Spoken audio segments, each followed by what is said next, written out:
You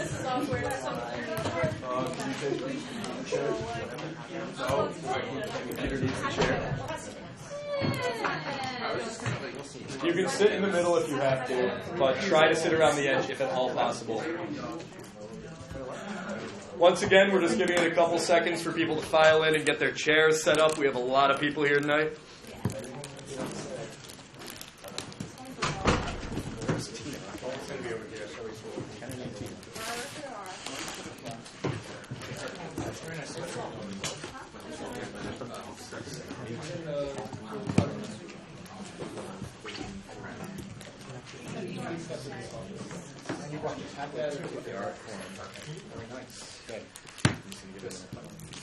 I want Tina here to see and moderate this.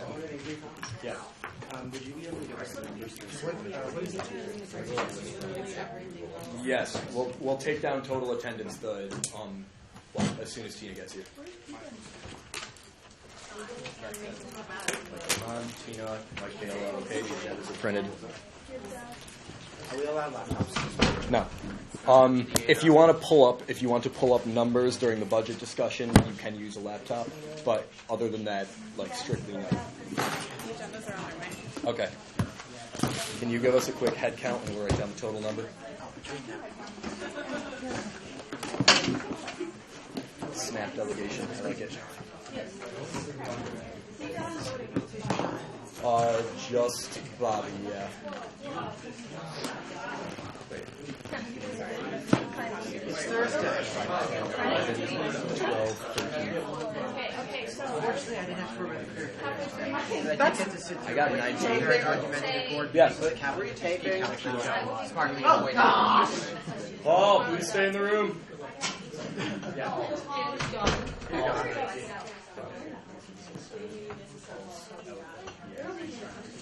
By the way, the app which I created for myself would be really nice to have on the website. It's copying as a PDF.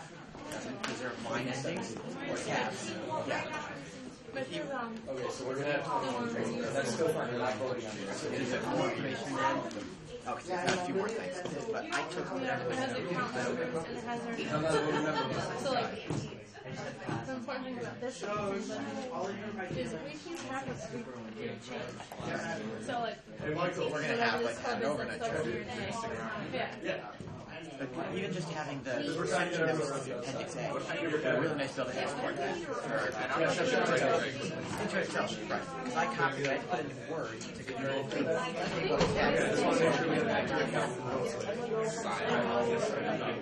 Anthony, you ready?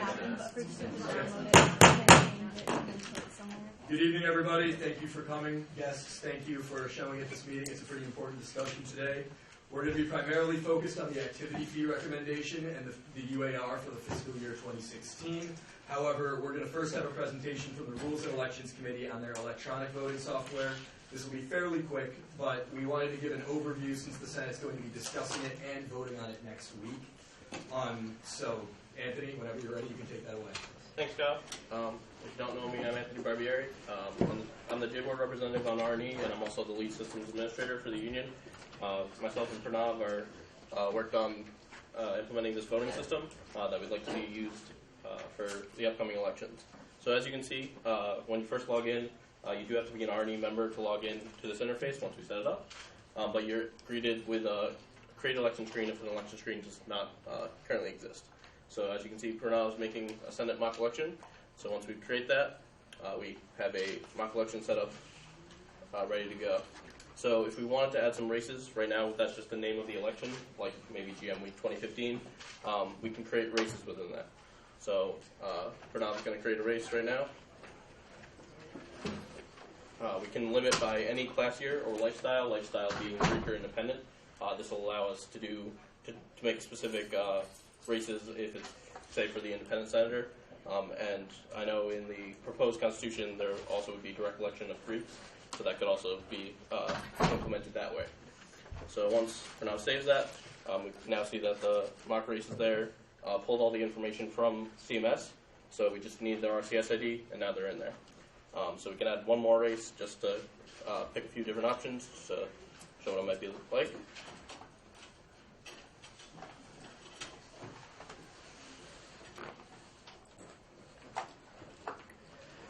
So now we have 2 of those. We're also going to add a referendum, which is basically just a yes or no vote. So this might be for specific constitution change. So we're not getting that in. So once that's all in, the election is ready to go. So we can bring up the voting booth as well. So this would be what the end user would see. So let's say Pranav enters his RIN.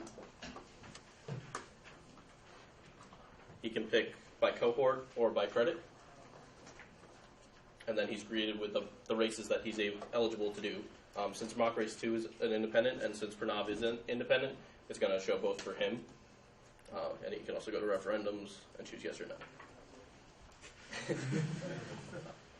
And then once he does that, we have the congratulations screen, which would be shown to our RNA team. So previously, that's kind of like handing in your ballot to get the mug. This screen would be used for that purpose.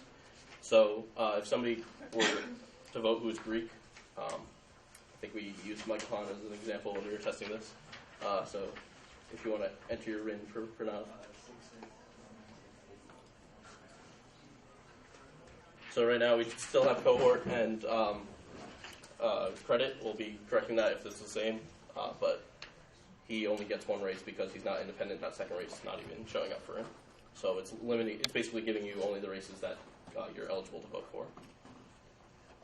So again, so now that that's all set, if Pranav goes back to the mission control, which kind of in the back end, we have live results of what's going on. So we see that there's 2 votes that have been cast.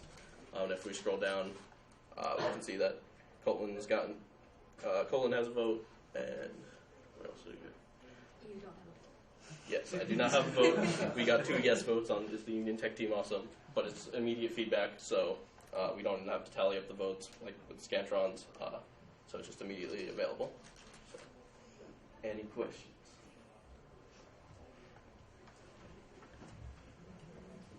You're going to open a queue for discussion now. All is first.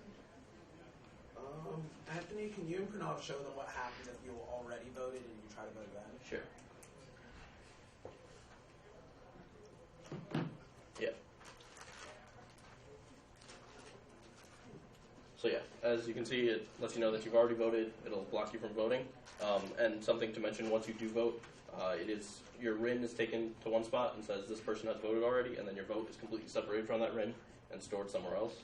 So the vote table has no association to that RIN once it's cast. So nobody, even if somebody were able to gain access to that database, they would have no clue who voted for who. Jen? The live results that you mentioned, who gets to see those before the end of the election day?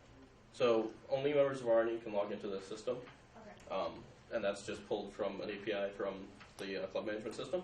So we can reduce or expand that list as needed for people who have access to that. So it should just be RNE who had access to the results in previous years anyways. Craig? So what's the hardware side of this? Like, what are the voting booths going to look like? So what we were thinking, we could take RNE members' existing computers, and then we could take possibly like a flash drive with just a bootable install of Linux, maybe Ubuntu or something like that, where it's a clean install. And then we'll have the card swipes that we just got approved through eBoard. And people will slide their card, which will fill in that bar, and then we'll bring them to the voting booth. So basically we could use anybody's hardware. We could also look into buying specific hardware, but I think that layer of extraction, the only counter to that would be if somebody had like a keylogger on it, but if that's kind of a deeper problem, then we're looking into. So, I mean, that would be the only concern, but if you don't trust RD with paper copies either, then it's pretty much the same issue, I guess. Marcus? What about what would you do in the inevitable issue where someone gets to the next return to the voting booth before they show it to an RD member? What would you do in regards to them getting their vote? I mean, people should still have their IDs with them. So as long as you saw them sitting there, I mean, they have to be at the table. They can't really walk away with the computer. So as long as they were there and they show you your ID, you can still confirm that. We could always add a view so that RNE members can type in, or the user can type in their and it'll just say whether they voted or not. And so that could be an option for RNE members, administrators. Joshua? If one was to not have their RPI ID on them, is there a concern that they could type in a RIN that does not belong to them, or will you require an actual ID to vote? So we were thinking we could kind of like we could also reverse the order, kind of check their ID and then let them go vote. So we could do that first. But I do get what you're meaning with like a denial of access kind of thing. Since we will be doing card swipes too, you can't really, unless you're making a fake card, then you can't really fake it in. So you won't allow them to sit there and type? Correct. There should be no reason to type because you're just clicking radio buttons and swiping your card. So we could even cover up the keyboard if you want. Yeah, I'm currently the RNE chair, and the RNE CMS team thing is currently limited to the 10 people who are actually on the committee right now, and the only person who can change that is me. So that's not happening. And also for the questions people had about voting booths, our idea had simply been partly what Anthony said about keeping the laptops at the table and demarcating the line that people can't come forward from when they're waiting in line to vote, to make sure somebody isn't looking over your shoulder trying to see who you're voting or doing whatever.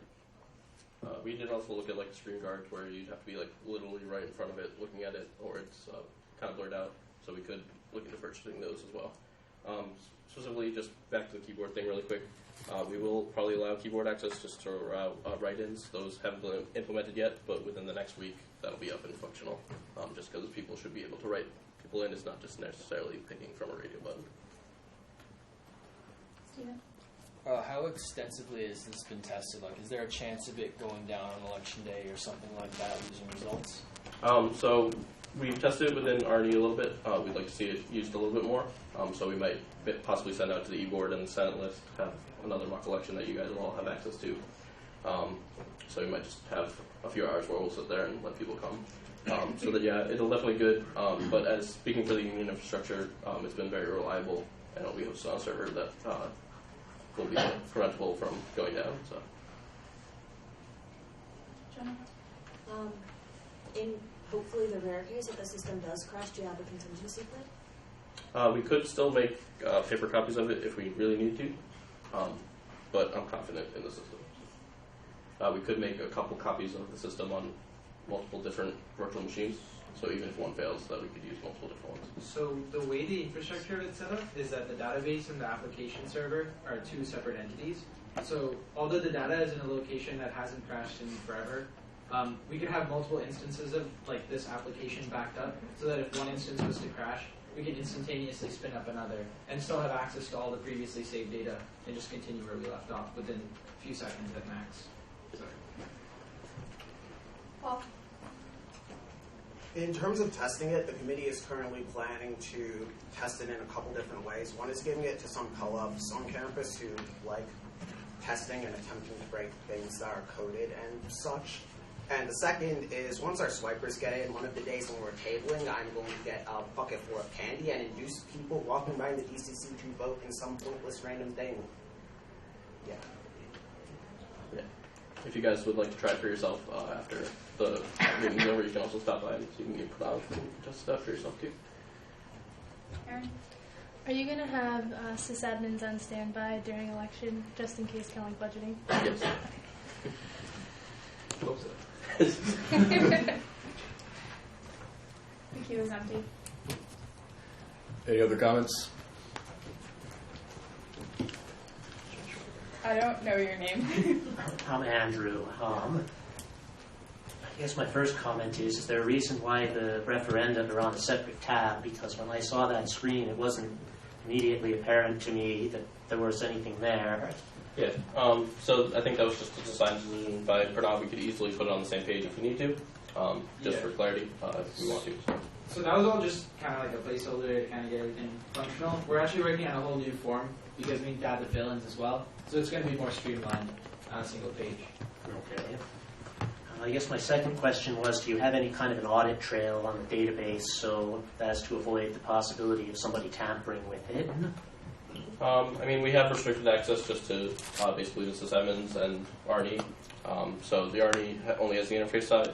The sysadmins and developers just have that. So we could add additional logging capabilities specifically on those databases if we need to.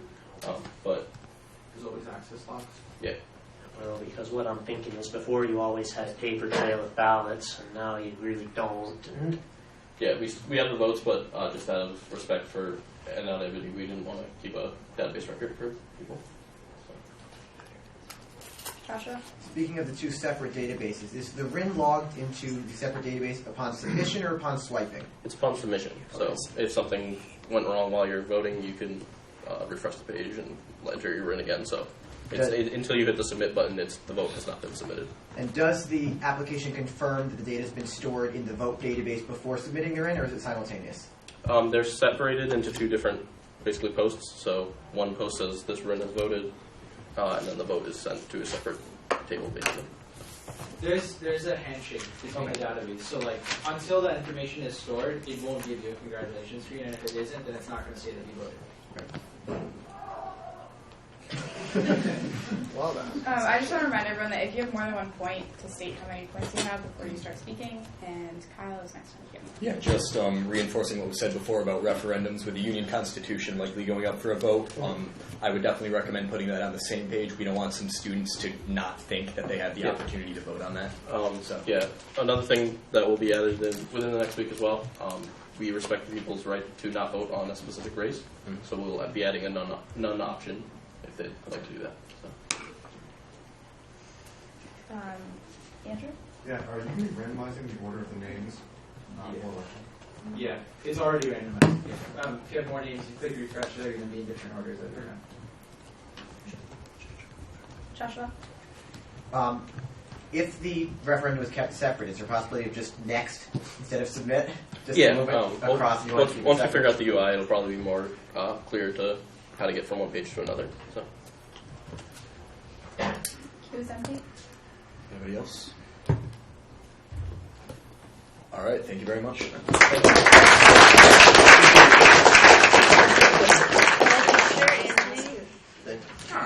Anthony's going to be sticking around after the meeting. Listen up, guys. Anthony's going to be sticking around after the meeting. He'll have the software open so you can do some very early beta testing now if you'd like. Justin, pay attention, please. Yeah, he's sticking around after the meeting. You can do some early beta testing if you'd like.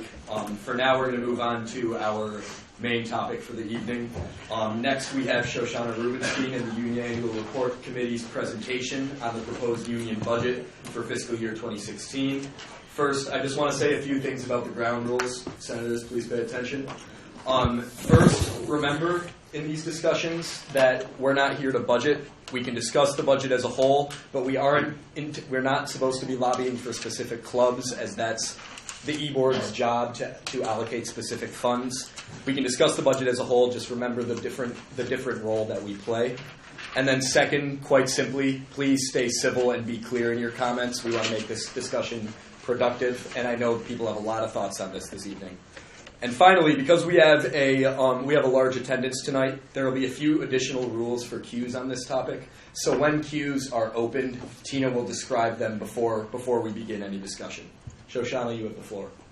Okay. Hi everyone. For those who don't know me, I'm Shoshana Rubenstein. My role is the Senate Executive Board Liaison. So I serve as the chair of this committee that makes the report.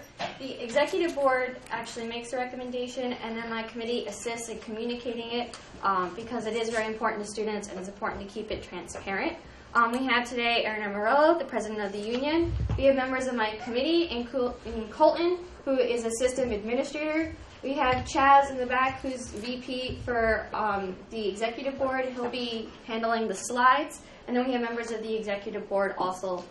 So I don't know everything, and so if I don't know the answer, someone else in the room is sure to know the answer. But I hope to clarify a lot of questions that you guys have sent me. And so we're going to go straight into the report.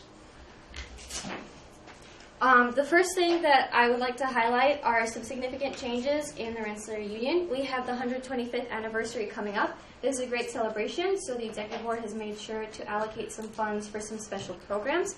This is the nice logo, which you'll start to see around different promotions. Make sure to take advantage of any free things that are being given out, food or physical items.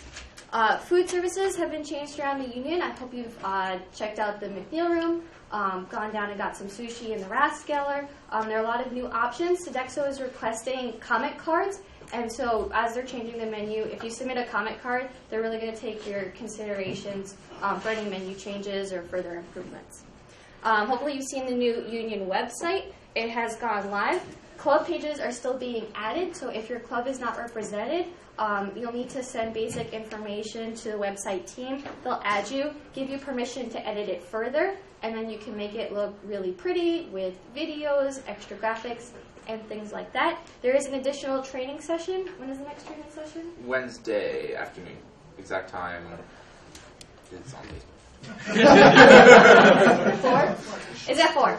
So if anyone wants to know how to edit their pages, there's more information and help with that.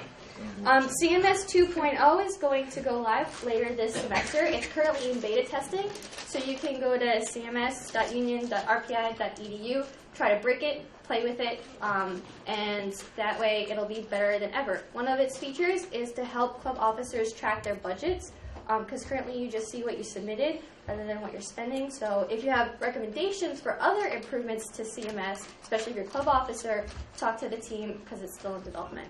And then lastly, there's some Mueller Center equipment. Some is currently installed and some is going to be installed. The exact details are in the report, but they're mostly aerobic, like rowing machines, ellipticals, and weight machines. I'm not familiar with them, but those of you who exercise hopefully will utilize them. We'll open a queue for any questions or comments about highlights. All right, the queue is open. One of the things that we are going to enforce strictly on this is that everyone has a 2-minute time limit when they're talking. Also, senators do have precedent on the queue, so guests just be aware of that. If it seems like it's been a while since you've been called on, that is why that is happening. Senators, you can yield your time. That is still valid. Oh, when yielding your time, please indicate who you're yielding it to as well. Just a clarification on the Mueller Center. Was that just equipment, or did that include the floors? For The weight room floor? Yeah, or is that in the future? The weight room floor was last year? Yeah. That was last year. It just occurred this year. Because we do big repairs like that during breaks, so it doesn't affect students' level of service.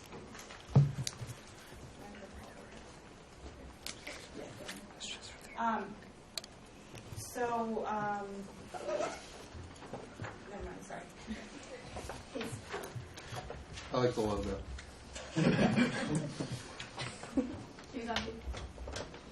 Any other comments on union highlights? Is there an expected release date on CMS 2.0 for it to go live? Yeah, we're beta testing for about a week more, and then after that we're going to be slowly integrating mail services, after which we'll be clear to go. We just want to get a little bit more feedback. But yeah, within the end of February is a good target, I would say.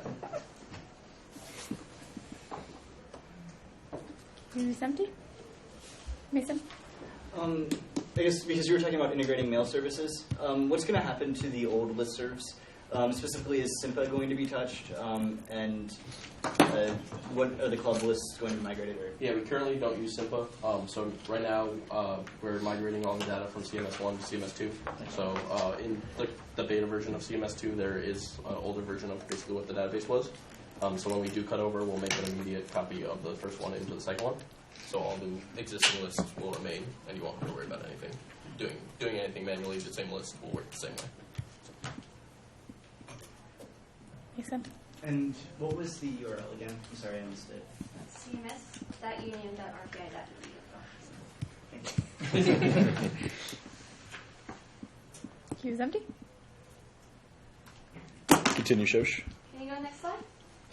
Okay, so a lot of you are familiar with the process, but with freshmen and guests, I want to make sure that everyone's clear about where we are in the process and how we got here. The first step to budgeting always takes the heart of the clubs. Every club and organization submits a budget. Those budgets are then discussed with their representatives and their SARPs. Hopefully, regular discussion is going on, but certainly during budgeting, it's more important to have that discussion. Then budgeting occurs. Budgeting takes place in two parts. Administrative and athletic budgets occur around the end of the fall semester, and then the executive board comes back early to budget the clubs in the spring semester. After all budgets have been reviewed, clubs and organizations are notified of budgeting decisions, and appeals occur. Anyone can submit for appeal. This year we had one appeal. After the appeals go through, the recommendation is put together using the logic expressed in the report, which is basically that you have some expenses, the income reduces what you pay on expenses, and the remainder is either covered by our business operations or the activity fee. And so that's how we come up with the activity fee recommendation based on that difference of expense and income. Next slide. We're here to the student senate vote, and if it goes through, then it continues on to administration. Are there any questions about the budgeting process? I'm opening the queue, and Paul. Is there a current VP of Student Life? Not currently. There's a team of 4/3. No one's leaving. And they are in the process of interviewing candidates for a new VP. Queue's empty. He had the same question. Okay. Next one. Josh? So budgets are always requested, but that doesn't mean that they're locked into a number. Clubs constantly come before the executive board because things change. There are a number of ways that clubs can request additional or changes to their funds. Contingencies are set aside for starter budgets. There are also new programs that come up, equipment or unforeseen circumstances. Travel has its own section of contingencies because usually these are planned but not guaranteed. So an example would be a team that has guaranteed number of tournaments but doesn't necessarily go to the championships. So the championships would be budgeted in contingencies. And then clubs can also reallocate money. So if a program doesn't look like it's going to cost as much as the club expected, they can put that towards another program that they're working on. Any questions about contingencies? Michael? So the club contingency and travel, is that like a lump sum in the e-board, or is that like per club that gets like a certain amount and you have to budget that at the beginning of the year? It sits in the ether, so no individual club has their hands in it because it belongs to all of us. We just have to request it. Okay. Joshua? Assuming the club contingency and travel contingency is not used up completely by the end of the year, where does it end up? Does it go to human reserves or somewhere else? It just goes to reserves. Yeah. Queue's empty. Anyone else? All right. Okay, next. So every year, budgeting policies change. I want to be sure to highlight some of the big decisions.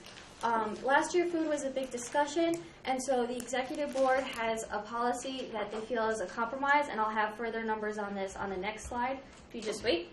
So reception fund is an amount given to clubs that request it. It is to celebrate the actions of the club. So in the fall, it's to encourage people to be a part of a club, and in the spring, it's to encourage that people celebrate all the work they did in the club.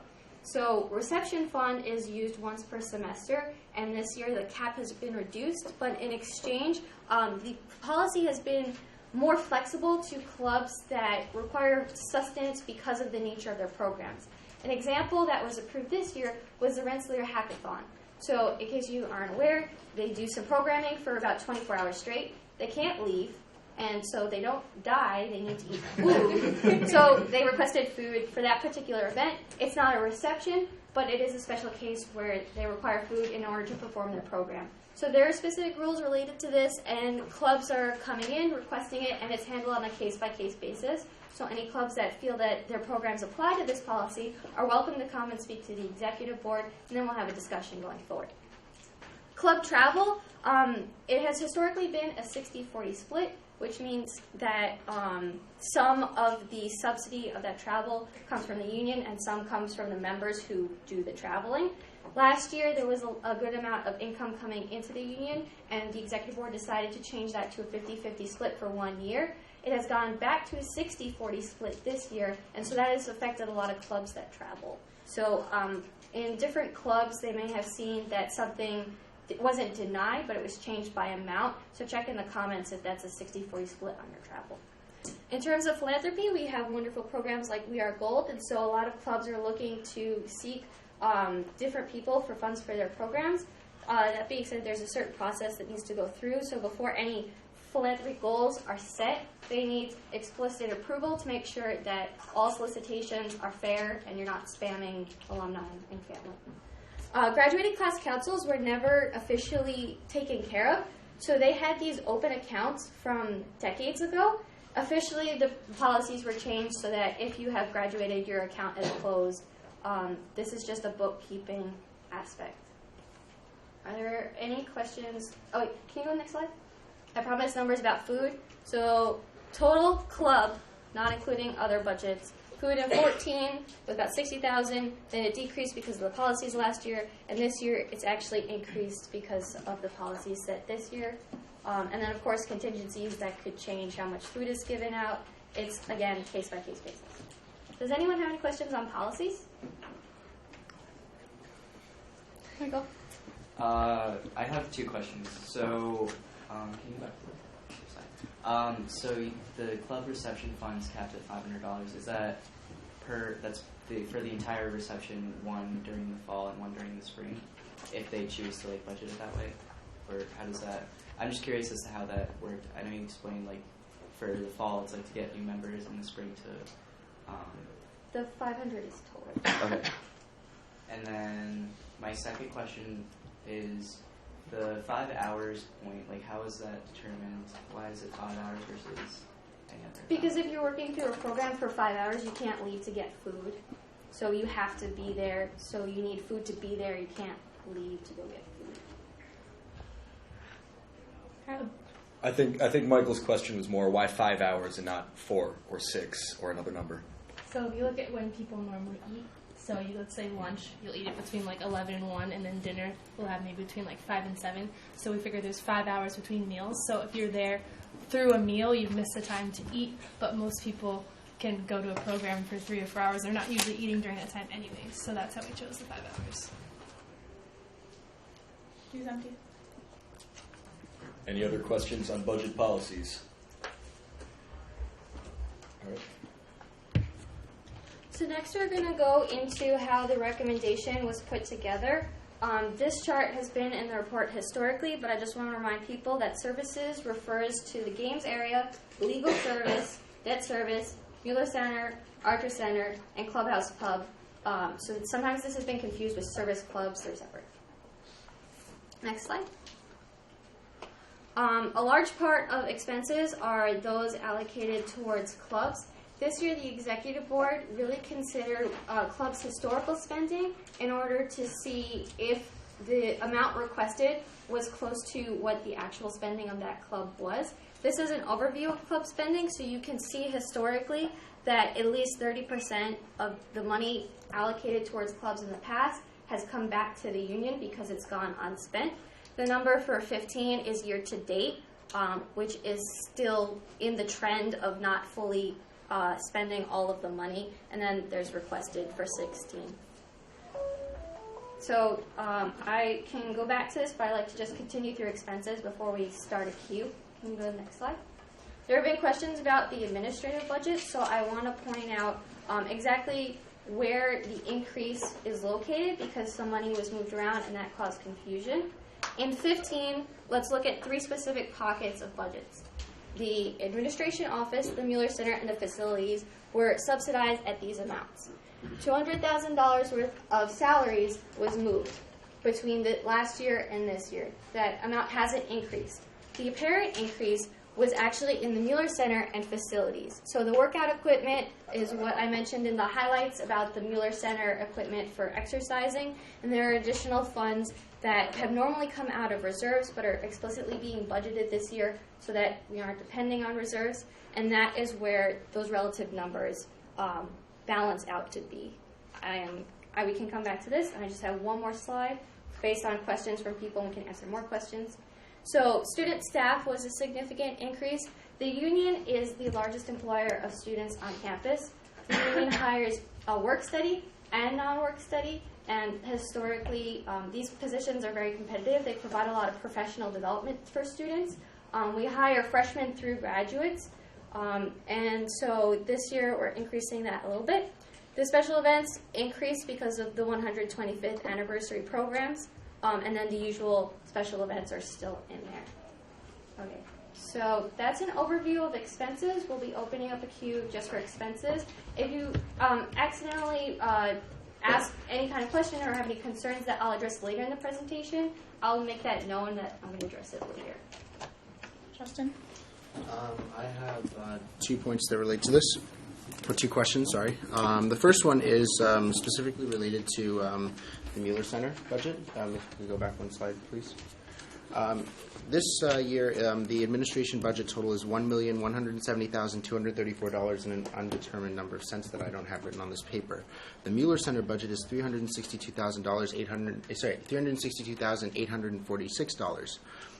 Between 2015 and 2016, the Mueller Center budget went down 1,000, and the administration budget went up $221,984.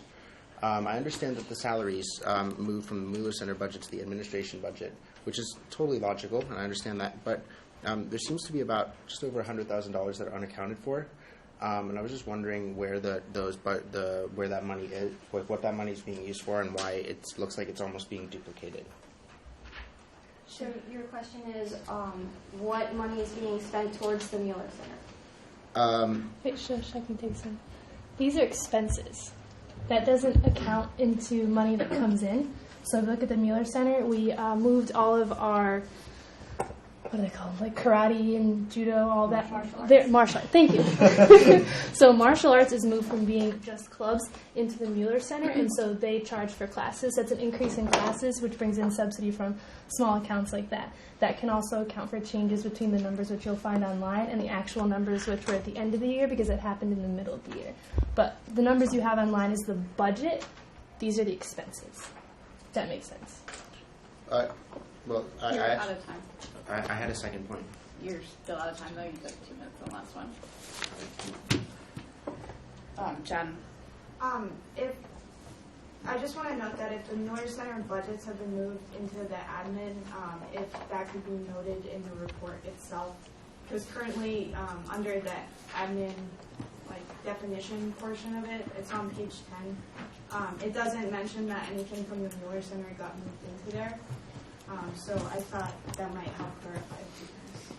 Any miscommunication with the report is my responsibility as the UAR chair, and so that is, of course, open for discussion. The UAR is not stagnant. It's always being changed and improved to clarify things, because budgets are confusing for anyone, even sometimes for the executive board, and so that feedback is really valuable.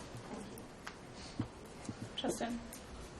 So my second point that I didn't get to make last time, I've also taken note of the fact that in the administration budget, it just seems that there's a couple expenses that just don't seem necessary, and I'm just not sure why, in a time that we're strapped for finances in the union, we are making hirings like a professional photographer when there's a club on campus that does professional photography and videography, as we see right here. Why are we making purchases such as a professional photographer that's adding to the administration office budget? And it's not meant to be offensive in any way, I'm just out of curiosity. There's some student photographers who get paid from work study students. I don't know what professional photographer is. Okay, I saw something about a professional photographer. All right, thank you. That's it. James? Do you know what the largest club membership is? Ski and snowboard? Not currently. We will be by the end of the year, but we aren't typically the largest. We're still gaining members. Outing club is usually second there. Do you know like the count on that? Sorry to go back and forth, but is Hold there on. like a guesstimate or? We're a little over 200 right now. 200? All right. You can check the Appendix A for club membership. Club membership is pulled from CMS, and that's why the executive board really emphasizes to clubs that they need to update CMS. If those numbers aren't accurate, we don't know where the participation is. I have the number. 150 probably. Thank you. You're okay. I didn't see you back there. Paul, you're up. Paul, you're up. So to clarify, what happened was some money that was traditionally budgeted under Mueller Center facilities was moved to administration office, but there were significant one-time expenses for improvements in both facilities and Mueller Center. Yes. One extra point of clarification is that we have an administration office budget, and then the administrative budget. The administrative budget has not just the administrative office in it. They also have different student programming with the Union Speakers Forum and stuff along those lines that the administration staff run for students. So it depends on what budget you're looking at. There might be some confusion there as well. James? This is just out of curiosity, I guess, but do any clubs have fundraisers so that they raise money themselves? Yes, there are a number of fundraisers. Clubs raise funds through a number of methods. So the most common method are dues, which help subsidize their expenses so that they can perform more programs. Other fundraisers might be like bake sales are very common in the DCC, raffle ticket sales, and then there are also other fundraising methods like We Are Gold, which seek outside funds like alumni, family, people in the community.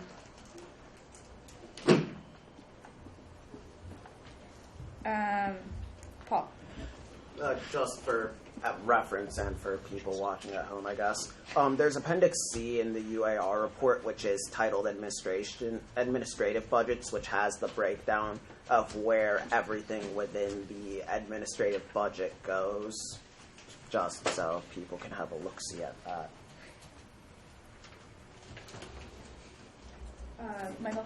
I just had a quick question. So I'm not familiar with the budgeting process for clubs that have an income, because I did it for Senate, but we don't have income. So when you budget for a club that has income, do they say this is like our total expense, and then this is what our income is like projected to be, and then this is how much we want from you? Yes. Okay. And the executive board doesn't change how much a club's income is coming in. So if a club, say, does a bake sale, and they think they're going to make $100, then as long as they usually make $100 and that's a reasonable amount, the executive board will say, fine. But the executive board would never force a club to say, you're doing a bake sale, you need to bring in twice as much. Sometimes if we're not confident about their fundraising ability, it has been proven in the past, we tell them, go ahead and try, take what you can out of it, and if it's successful, you can budget it next year. But we would never want a club to budget for too much fundraising, then not have enough money because of that. Jen? Okay, so bear with me here because there are a couple numbers. Justin threw out that there's a $220 roughly $1,000 increase for the administration budget, the overarching admin budget. Now, if you compare last year's admin office budget with this year's admin office budget, I believe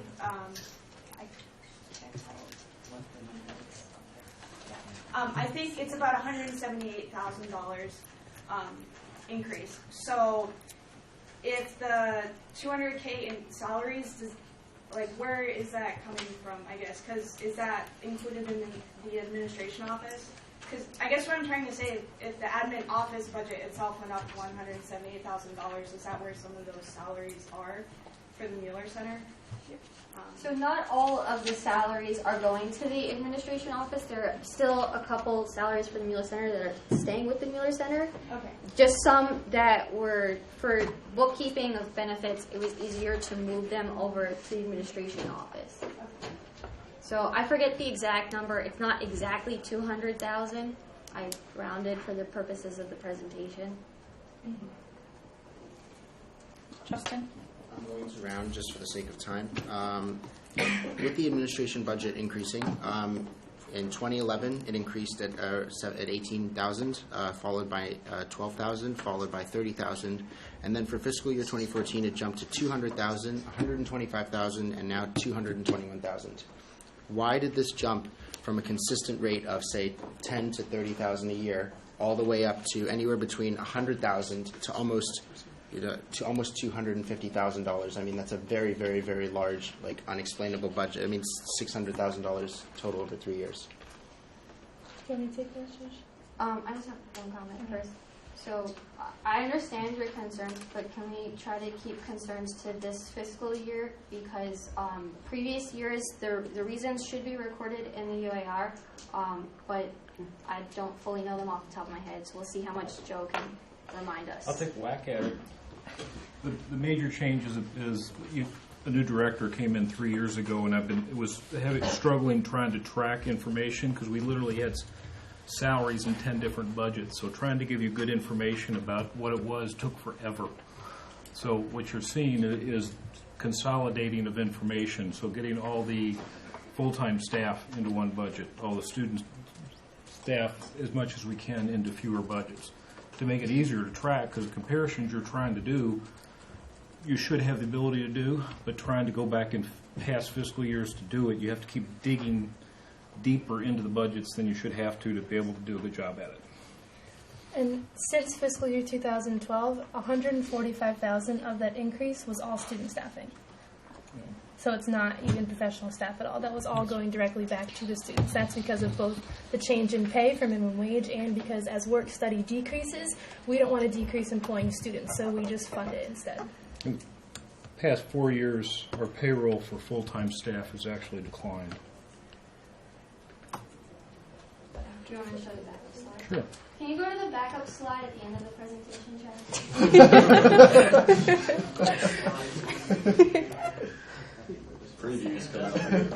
The backup slide about the... Yeah. That one. That one. Okay. This is what we were able to find because 2012 was clear enough that we could pull out those numbers. They've been scattered in the last couple of years, so it's harder to pull them out. This was done very last minute because you asked the question and you deserve an answer. Sometimes answers are really difficult to find.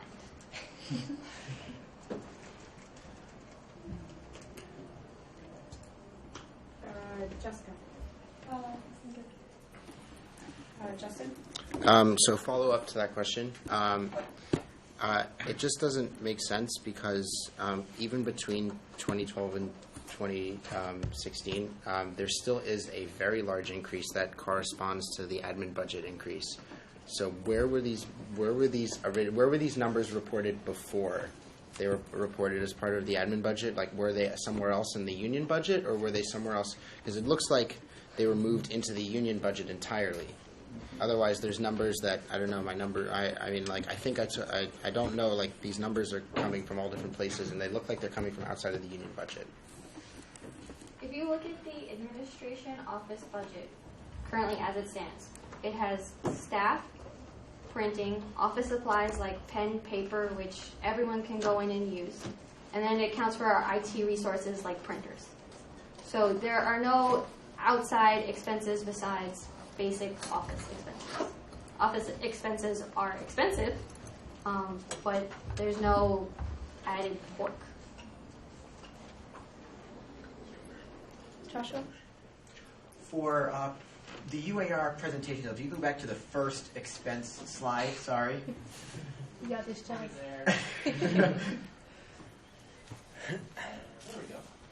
All right, how about the second expense slide then? Sorry, thank you. So, you mentioned club returns. For the purpose of the UAR, is it possible in the large Appendix A, I believe, of club subsidies to put actual amount spent and actual income brought in that report? When clubs change their subsidies each year, it'd be nice to see not just what was budgeted, but you base it more off of what did the club actually do.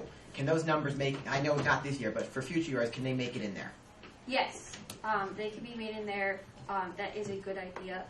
It would be a very large chart, so the UAR would have to be restructured. But this is a large reason why certain clubs were cut. And so if that is an issue with transparency, then that will be included. Hopefully CMS will help with that because then clubs will be privy to that information on their own, and therefore it'll be more transparent rather than needing to go to Martha every day and say, how much money do we have left? Which happens all the time. Like today. Chad? Okay.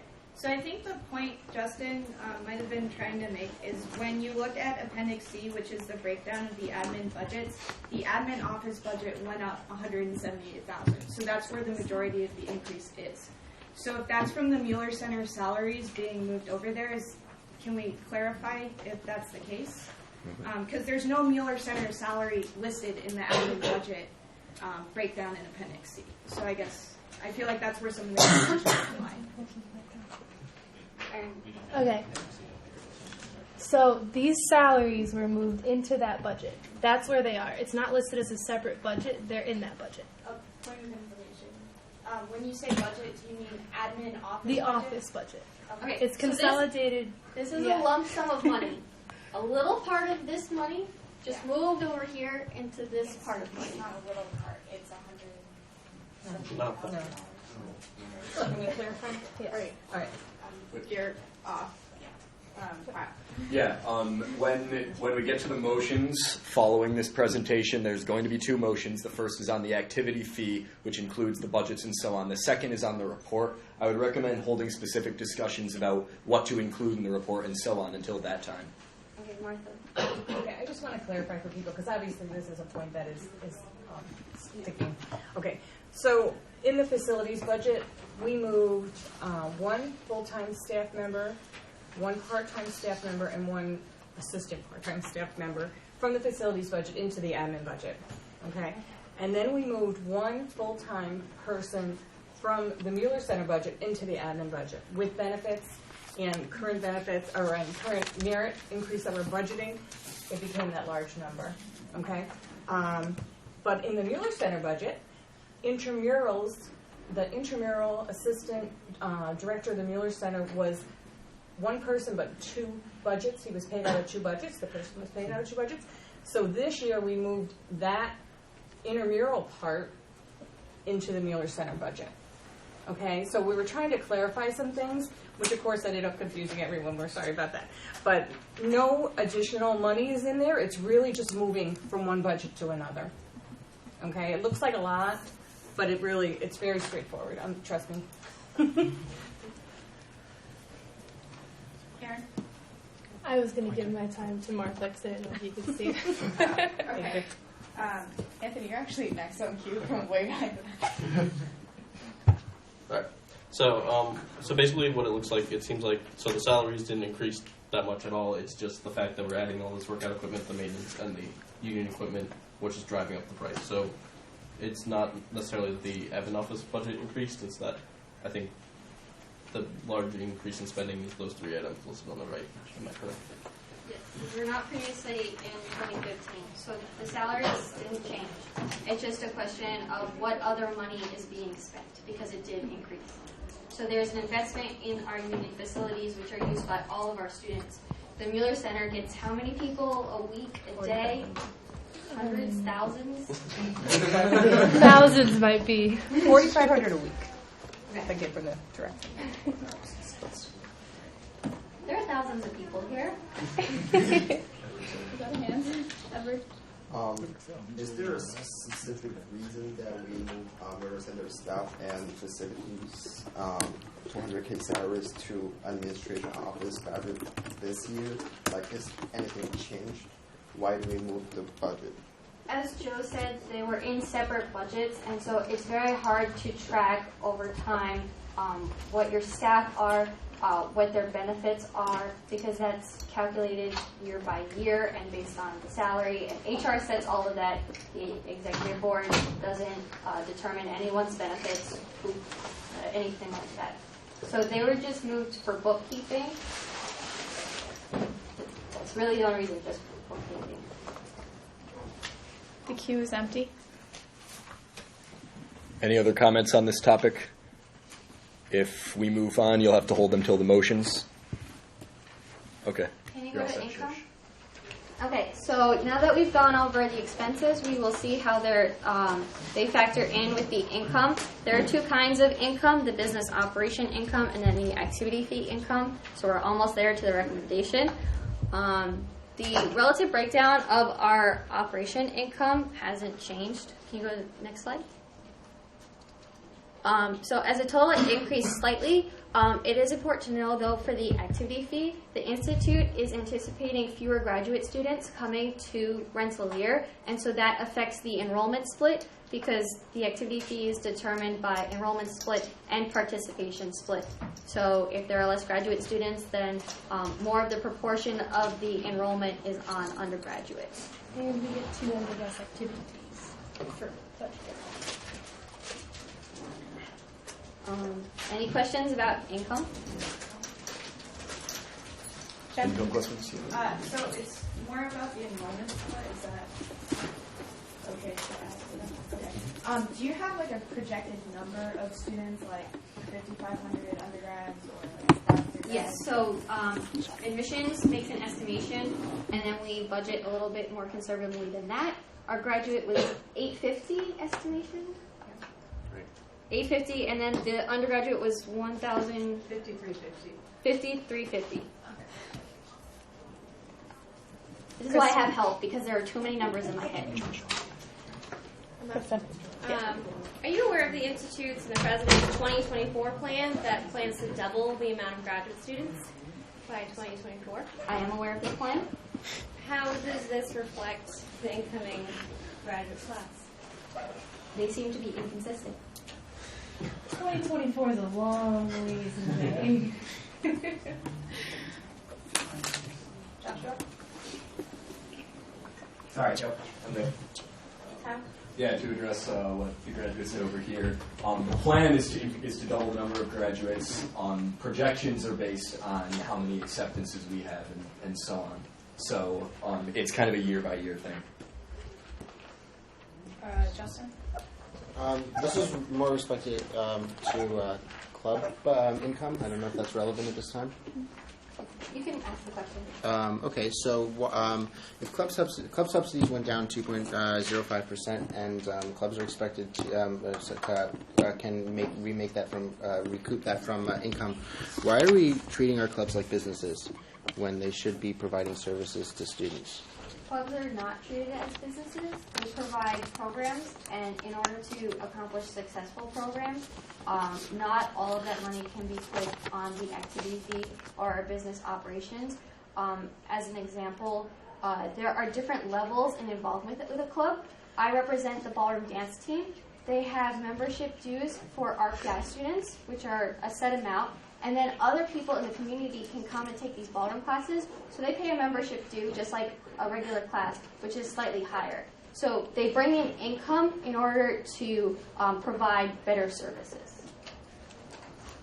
This is up to the club. It comes in their club proposal. So they propose the income. Joe?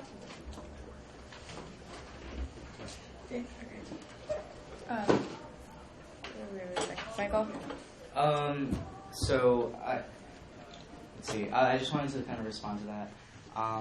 I think it's like the point of view is that like all the clubs' membership is increasing and like all the clubs are doing well, but it's also important to note like not all the clubs' membership is increasing and some might have a need for less money. So I think like that point is getting missed by a lot of people that have contacted me at least. Like why are all the clubs' budgets decreasing? That's not necessarily the case.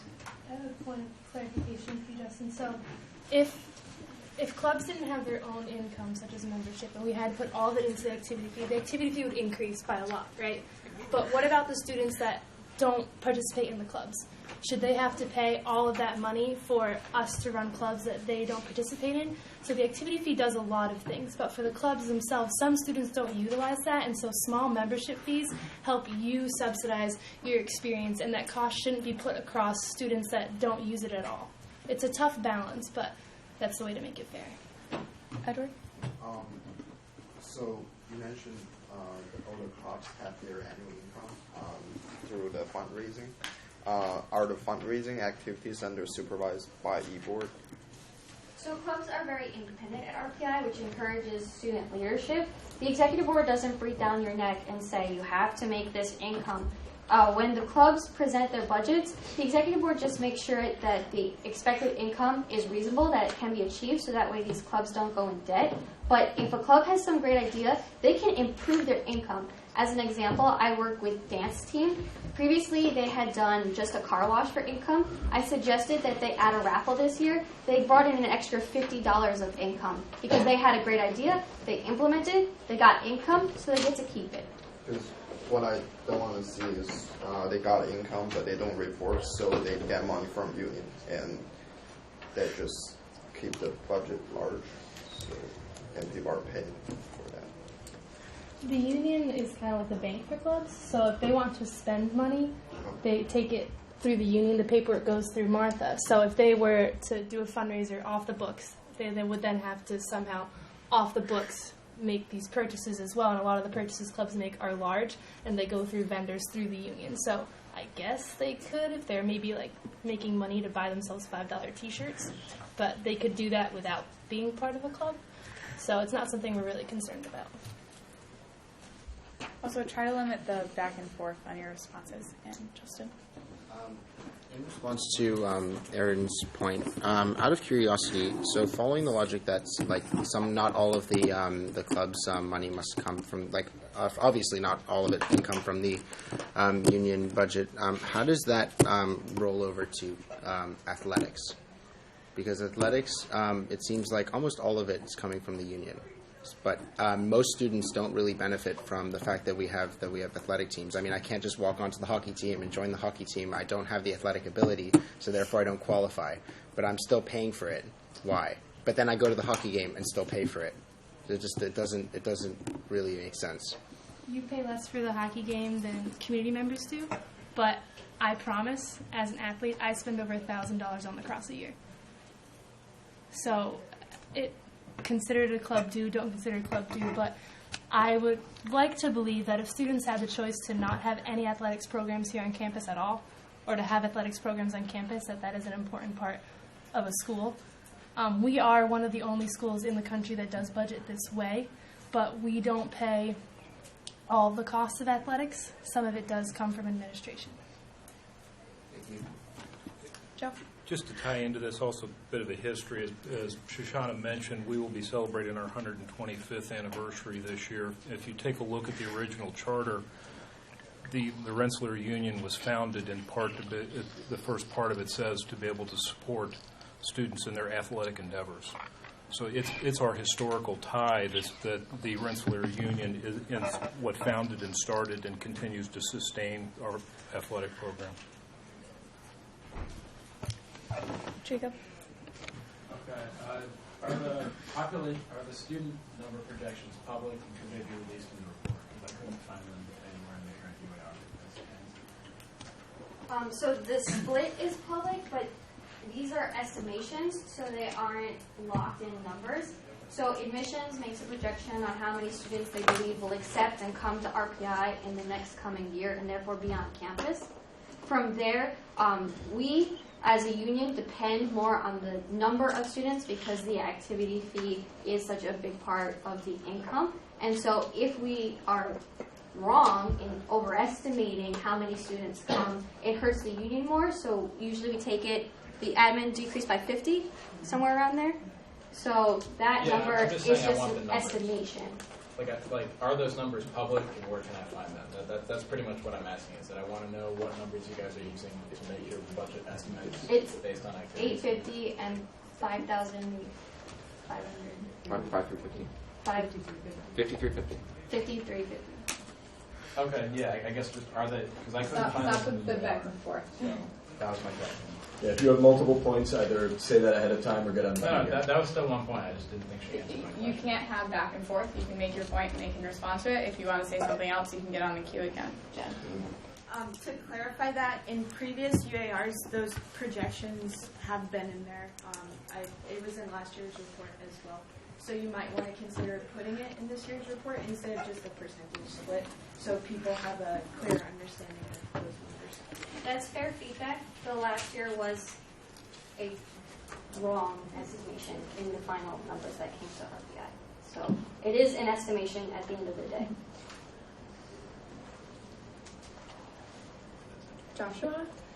Just a comment on expenses versus incomes that always change. Clubs budgets change every year. When capital expenses, for example, come up, I can say for the last year, the ski club's operations changed tremendously, and our subsidy was quite small. And as we redirected ourselves a little bit, our subsidy changed. As it happens with all clubs, there could be a year, for example, this year, where the number of expenses in general has gone up, and in future years goes back down. It fluctuates for every given club, and the union has to try and balance that every year. The queue is empty. Right? Well, actually, just in fairness to Jacob, I'm also now curious exactly where are these projections,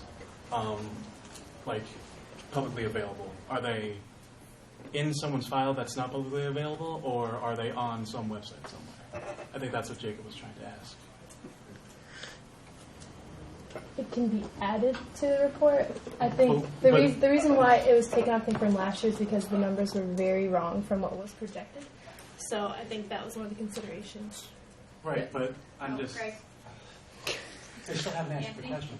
I think to clarify what Greg was trying to say, from what you said, you based off a number from admissions. So it's a number that admissions has in somewhere. They've calculated that number, so it's on their file system somewhere that they give to you. Yes? Yes, it's just a number thrown to us.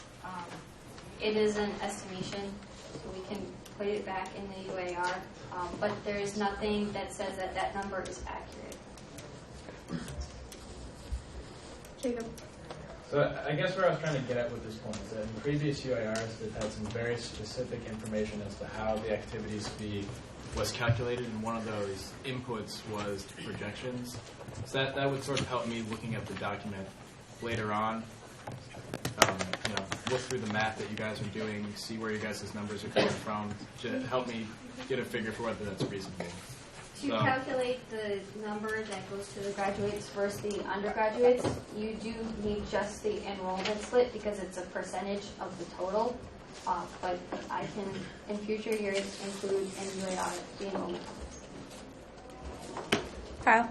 Yeah, just a reminder, I know you walked in after I said this earlier, Jacob. Comments about the report itself, I would recommend saving those until the motion for the report comes up, as that's what factors into our decision there.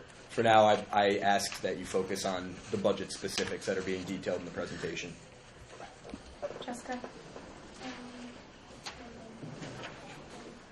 The queue is empty. Anybody else? Yes. So now we come to the activity fee recommendation. This is the numbers from the report. The activity fee this year has increased under 3%. No change to class dues, so all of the percent change is associated with the direct undergraduate-graduate split. Also no change in summer fees if you are studying here over the summer. So next slide, we're going to wrap up the presentation and transition into the motions. So I would like to take this time to say two things. The first, I would like to say from the bottom of my heart, thank you to the committee.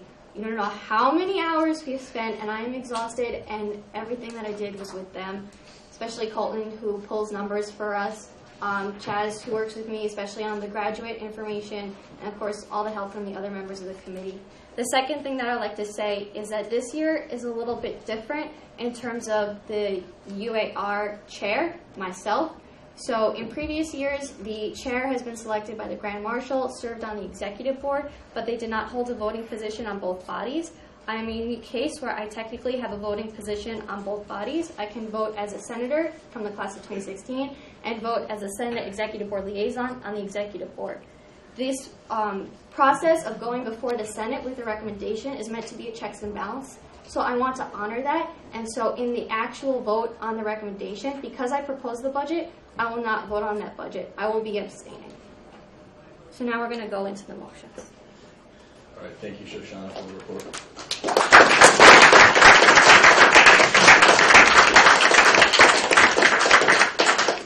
All right, so we have two motions before us related to this presentation. As I described in my email to the Senate earlier today, our first is on the activity fee recommendation itself.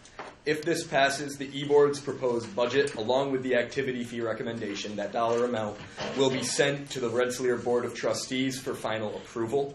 So if you have concerns, questions, or comments about the activity fee or the union budget, that will be the time to raise them, because the decision we make with that motion is whether or not to accept the budget and the activity fee. Make sense? Second, our second motion will detail the union annual report. This has no effect on the budgets or the activity fee, but is instead the public document that details the year's budget. So it's the public thing that we're releasing.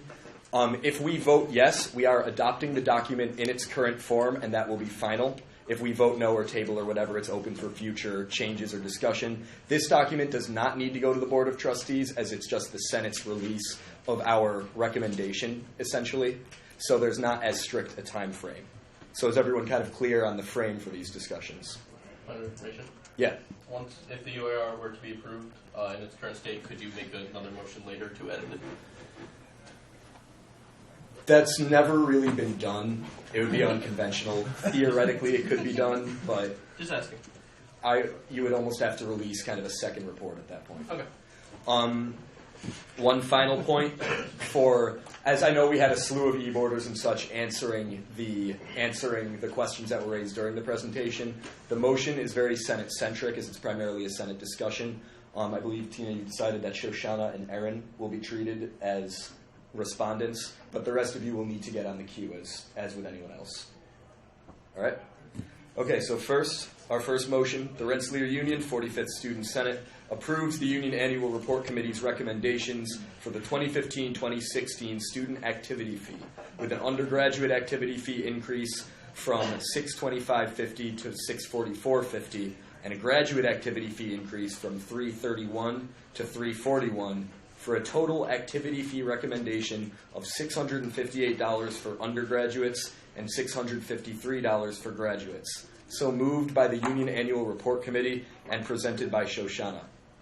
Wait a second. That's $353 for graduates? Yes. Kyle misread that. Oh, did I say 600? Yes. Nice as the extra money would be, don't worry. All right.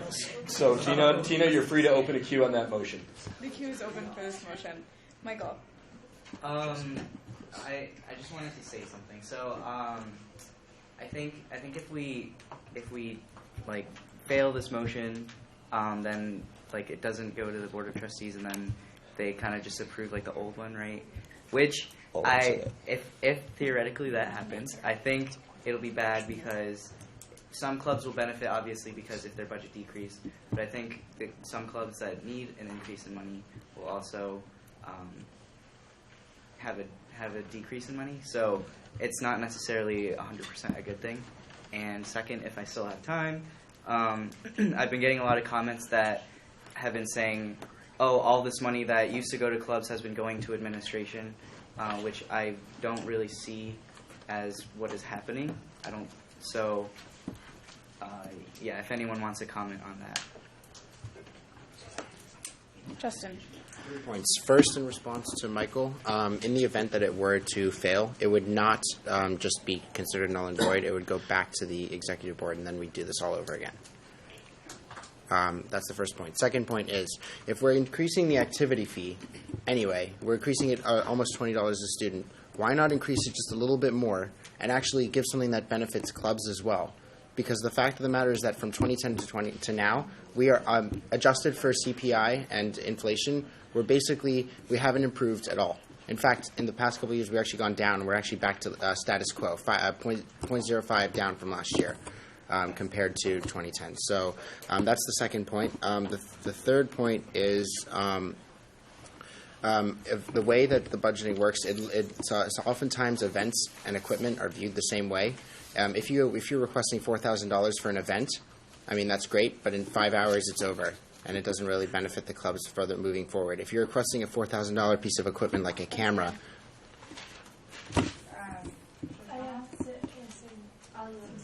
she's got to go to the queue.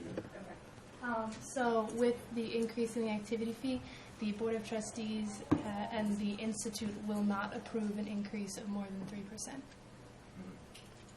And on the point with events versus equipment, they are not treated the same. Clubs have a list of their what their equipment is, and that's the way we keep track of what they have and what they need. If things are getting old, they have the conditions down there too.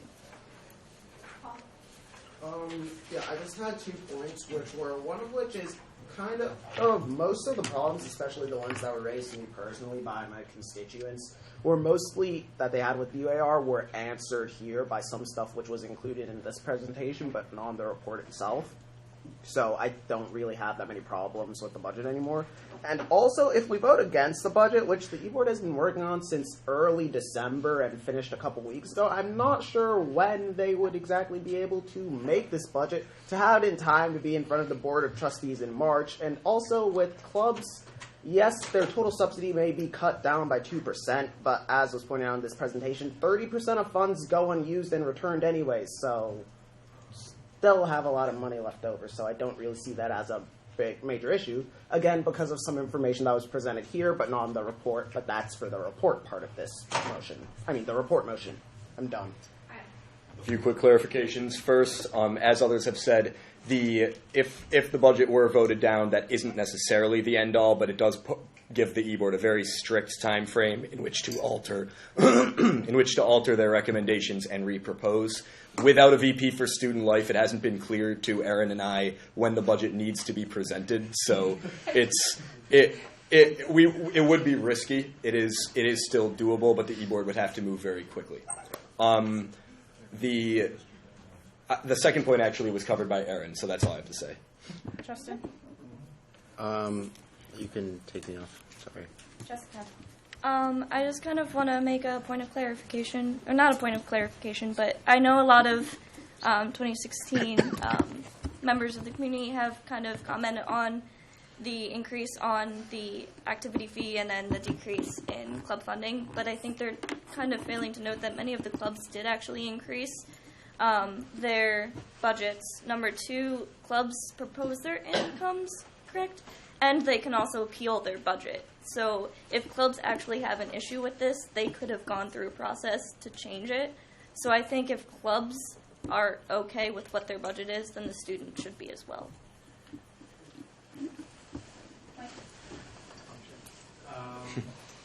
So, if we fail this today, right, and the e-board has a strict timetable of some sort, which we're not really sure what it is, and it comes back to us again, and we fail it again, what happens? What's the... If there's no time, it reverts to last year's budget. Okay, thank you. Stephen. So the class dues were included in the percent increase. Has that historically been so? Have you usually done that, or is that implemented this year? Yes.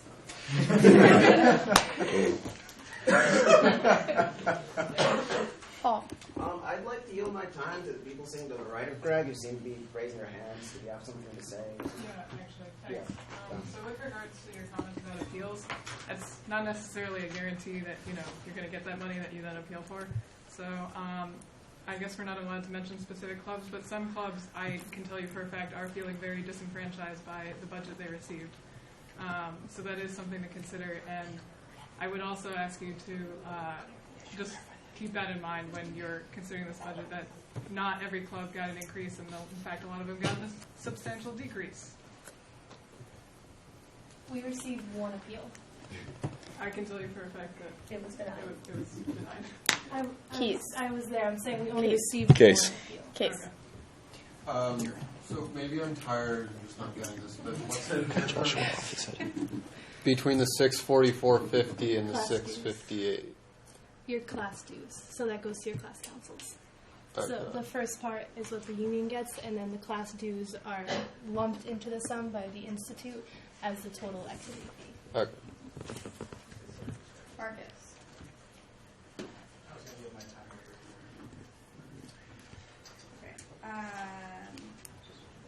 Chris.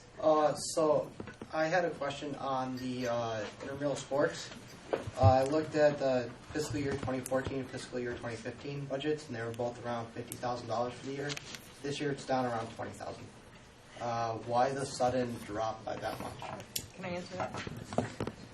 That's the half of the salary for the intramural director that was moved into the Miller Center budget. Oh, okay. That's fine. You might have missed that. Yeah. Okay. Shoshana. The club that came to appeal in fiscal year 14 returned to the union $17,000. I'm just wondering if you could describe the appeals process because you're saying like denied or there was only one appeal. I'm just curious if you could describe it. So if a club has a problem with their budget, they can fill out an appeal form, which has to be, they have to go to their SARP and explain their problems. A lot of times it's something that can be settled really easily. An example would be J-Board forgot their food money. And so they went and they said, this is what we want to do for an appeal. So for that, like, yes, you can have your food money. So we just gave it to them kind of not during the appeal process. If the appeal needs to be heard by the board and it's something that we can't simply fix easily outside of an appeal and the whole board needs to do it, it's done. It was a week later, so it was a Saturday. So they come and they, before the board, they explain their appeal. They explain what they do and don't like about their budget. There was 2 appeals by the same club on 2 separate items within their budget. So they were heard, and then they leave, and the board discusses and votes on the appeals. I have a question and a follow-up. I know it correctly, the unspent money from the clubs that gets returned to the union into a reserve fund? Yes, so club returns work in one of 2 ways. If you are fundraising and you go above and beyond what you said you would fundraise, club keeps that money. They did a great job, they get to keep that money. Now, if the budget has some savings, so let's say we do program A, B, and C, club does programs A, B, and C, but they save $100, then those savings go back to the club for the next year. If they don't complete all their programs but don't spend all of their money, then that money goes back to the reserves. So many clubs do get the budget savings because they have legitimately saved money, but a lot of clubs will not complete all the programs that they say they will, and so that money gets lumped into reserves for added expenses, unforeseen expenses, and things that affect the whole student body. And my follow-up, I guess, is how come it gets reserved and instead not refunded? If it's to the students? Yeah, so they paid their fee, but it didn't get used, so why don't they get the money back? Like, why does it have to go to the reserve fund? The reserve fund does things such as getting new furniture for the union, or say when the bookstore ceiling decides to break through the McNeil room and leak water all over the bookstore, we use the money to do that. The executive board makes a point that if we have extra money, say, all the new welcome lobby furniture, that was purchased that year because we got more students than we thought we would, so we had a great increase in our the money from the activity fee, and so we used that money while those students were here that year so that they could benefit from that money. Michael? I know, so last year, like, the appeals process changed a little bit, like, the time frame was shortened by a significant amount, if I'm correct. So the problem with appeals last year was that the time frame of when clubs were aware of when appeals would occur was quite small. This year we made a particular effort to explain to clubs the full budgeting timeline. So club officers were given a timeline back in November when budgets were due, both preliminary and final, when budgeting would occur, and when appeals were due and would occur. And the timeline for when appeals can be made is a lot set by the Board of Trustees for when they want our placeholder number for their budget, because they're budgeting at the same time that we are. James? Are we allowed to know how much is in the reserves? And, sorry, two-parter. Can we know how much of the reserves are used yearly? So right now they're sitting around $200,000. That is a typical amount that you want in case something happens. So if something bad were to happen, that money is our backup. You try to have it float around there. For my first year on the board, it was almost at $400,000, and that we did not want, which is why we made facilities improvements, because the students should benefit from the money that they do pay, as I said previously. Steven? Out of curiosity, what would be the result of the activity fee not being passed, but the actual budget being passed? Doesn't happen. Doesn't happen. Okay, I thought it got split into 2 separate motions. No. That's different. Okay. Well, the trustees would All right. make their decision. Gotcha. Jenna? So I had some people contact me and express concerns that the funds for many clubs have decreased. Could you say like why, like some of the reasons why that might The be? greatest decrease is actually from the 50-50 split to the 60-40 split. So when the executive board was budgeting last year, when they got to the end of all of the budgets, they were still under the number that they knew they could afford with the activity fee that they were planning on. So with this extra money, they brainstormed ways to affect the most students possible for that year, and they decided that by increasing the split to 50-50, they could use this money and try to benefit as many students as possible, since most clubs do travel.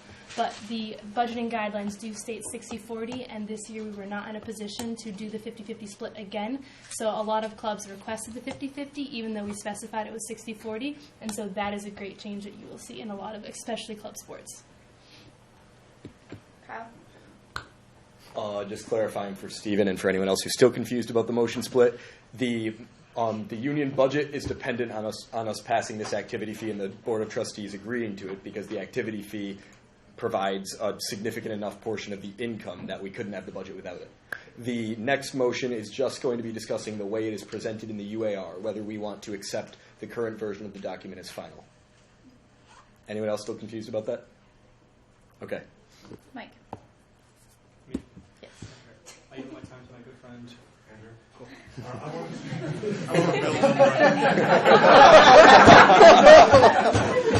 All right, let's let Andrew speak. Okay, I wanted to build on what Aaron was saying about taking a look at club budgets.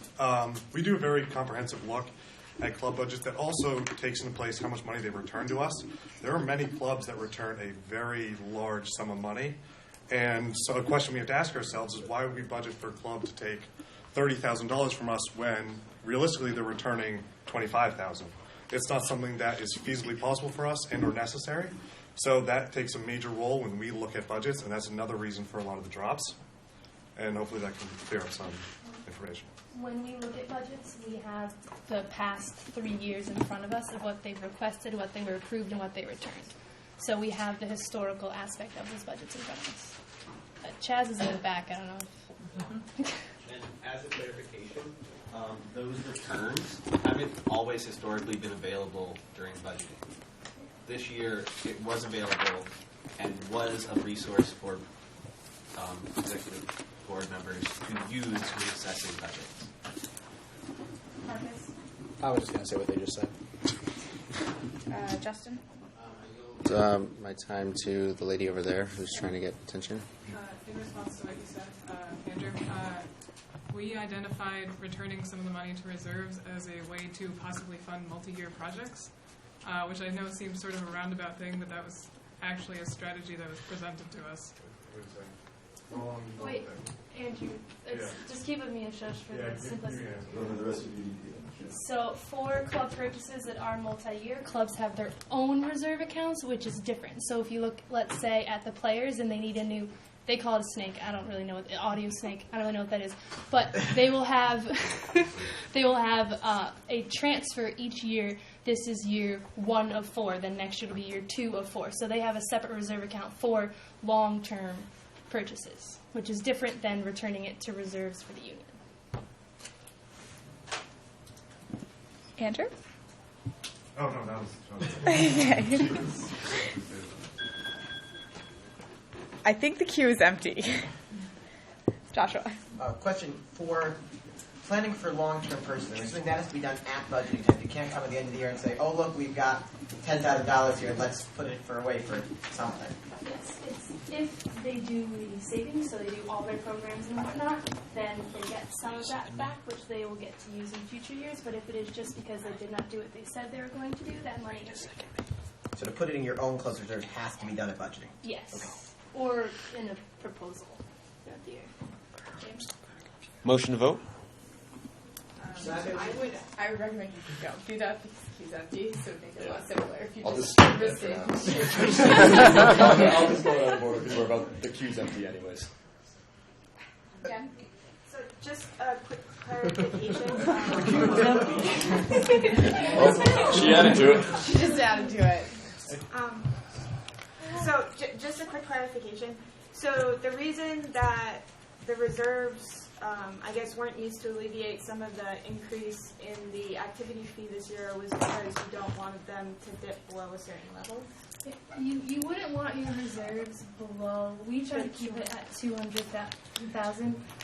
I'm gonna let Joe. The union's friendly agreement with the Institute is that we will maintain a minimum of $200,000 reserve for if for some reason we have an emergency, we have the ability to be able to respond to it ourselves, and that the Institute doesn't have to bail us out. They had to do that in the past.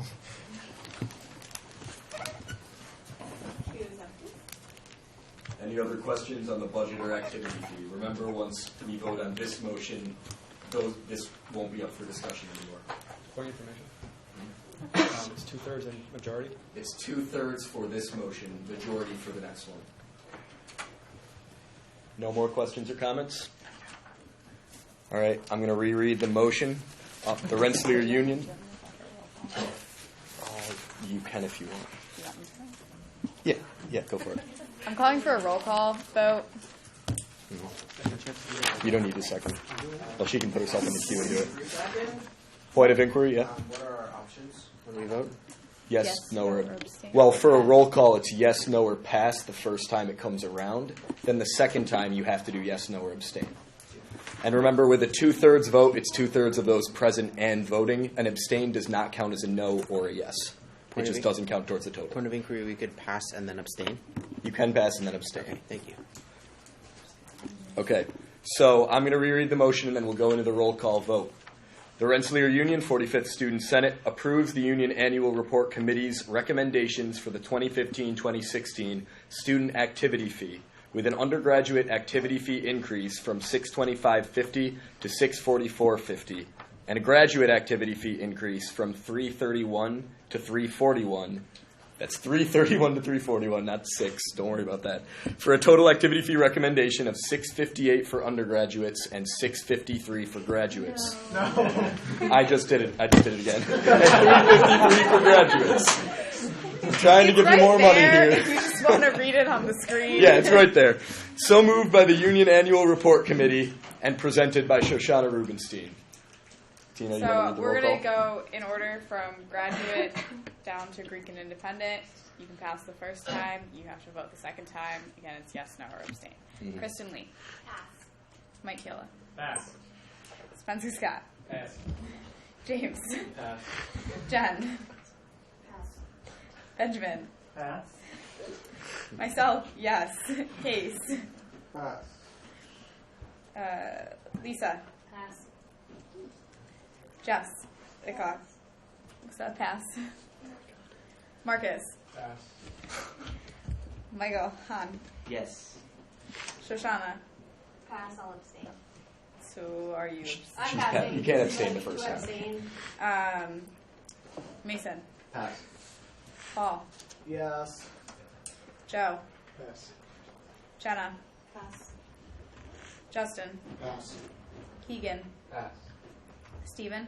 Pass. Molly. Yes. Edward. Pass. James. Pass. Victoria. Yes. Kristen. Yes. Mike. Abstain. Spencer. No. James. No. Jen. No. Benjamin. Yes. Case. Stay. Lisa. Yes. Jessica. Abstain. Marcus. Yes. Shoshana. Abstain. Mason. No. Joe. Abstain. Jenna. Yes. Justin. Yes. Keegan. Yes. Stephen.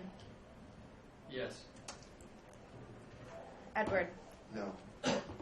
James. Abstain. Give us a second.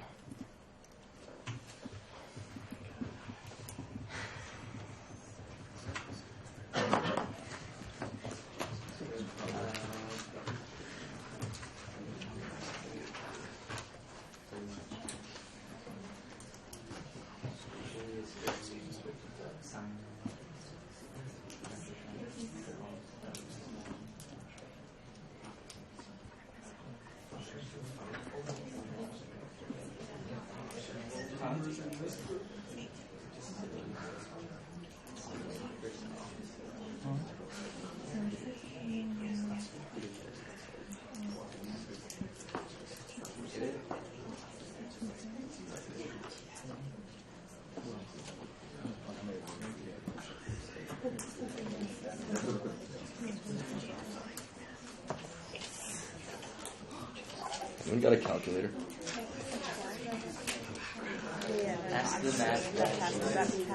We have to see if it's.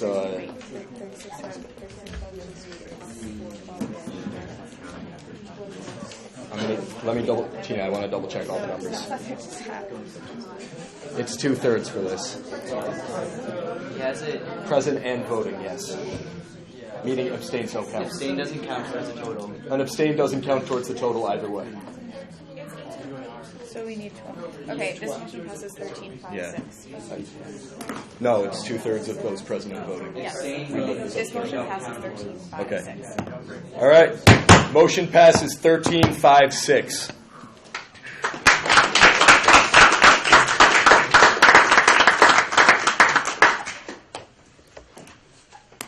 All right.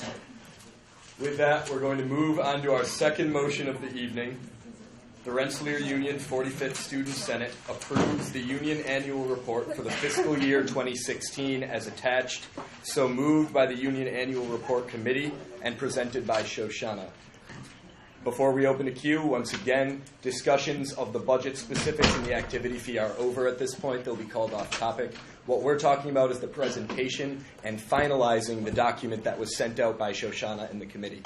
This is just our public release of information. The recommendation at this point is going to be sent to the board.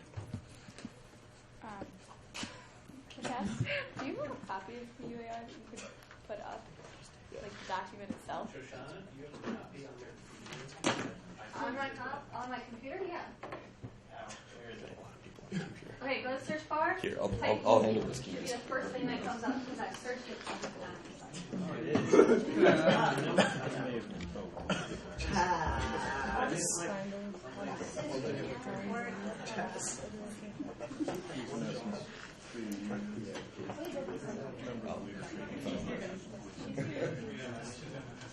Okay, all right, we're going to start discussing now. Chaz, so you referenced some point in the document. Chaz can pull it up if it's needed. Paul. So, I was one of the members of the UAR committee, and, well, I'll just throw out, I probably should have done a better job reading past UARs, since there's kind of, the only reason I have for voting against this is just because there are a few things which were included in the presentation, which I believe weren't in the report, which I believe should be added in before, just to add clarification, which are the slide which was about the administration office clarification of how the money was changed from locations and the extra money that was spent as one-time expenditures. The fact that the part of the also the number about how 30% of money allocated every year is typically returned, I believe, should also be included, just because it gives more background and information about why. Oh yeah, the slide I was talking about was titled the net subsidy slide, and just to include the fact about That's how. fine. Victoria? I saw a slight grammatical Inconsistency on page 18. Is that inappropriate right now? No. So for all the sports that are listed, there's like MEN apostrophe S, but then just for one, which I think was women's like intramural soccer, there is no apostrophe. And if we're sending this out to everyone, I feel like it should be consistent. Okay, are you? Oh, It's how they're spelled in CMS. But we could change it. Friendly. Is that a friendly amendment? It's just friendly. Just go. Okay. Michael. I have a question and then a statement. First, are we on any kind of like timeline for this specifically to like pass and then distribute? This is just for the students. This Okay. is us. So The board doesn't receive this. I think the document would be well suited to be amend it a little bit more. I think even having that slide with the Mueller Center, like that picture, like made it really clear like where money was physically going. So I think even just adding that would be a lot more helpful for people to understand why certain decisions were made. That's all I have to say. Jessica? I guess going off that same point, I understand part of the reason why you took out splitting up like why you allocated a certain number for the activity fee, like for projected students was taken out because it was very wrong last year. But I think it is still important to include because you can at least see where you're coming from, and even though that may change in the coming year with the incoming students, it's still nice for the current students to kind of see where that is coming from. Edward? Oh, okay. James? I would like to motion to limit discussion to 15 minutes. Second. Thank you. That's allowed to limit it to Okay. you. So now we will begin discussion on James's motion to limit. I don't know if that has discussion. Gino, that doesn't have discussion. We just vote on that. Good. Okay. No, there's no discussion for that. We just go into a vote. I'm not ruling it out of order. You spent 12 seconds discussing your discussion. That doesn't count towards the possible 15 minutes. So, once again, the motion on the table is to limit our discussion queue to 15 minutes. At the end, I would entertain a motion to extend, but otherwise we would go right to a vote. Everyone clear? So, all those in favor of limiting discussion to 15 minutes?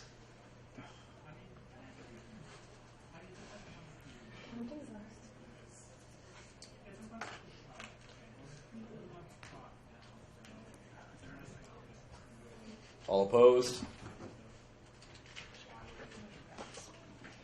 All right, motion passes 15-8. If you would like to extend the time, you need to motion to extend discussion for X period. 15 minutes will place us at 9:58 or 9:58. I have a stopwatch. Yeah, there we go.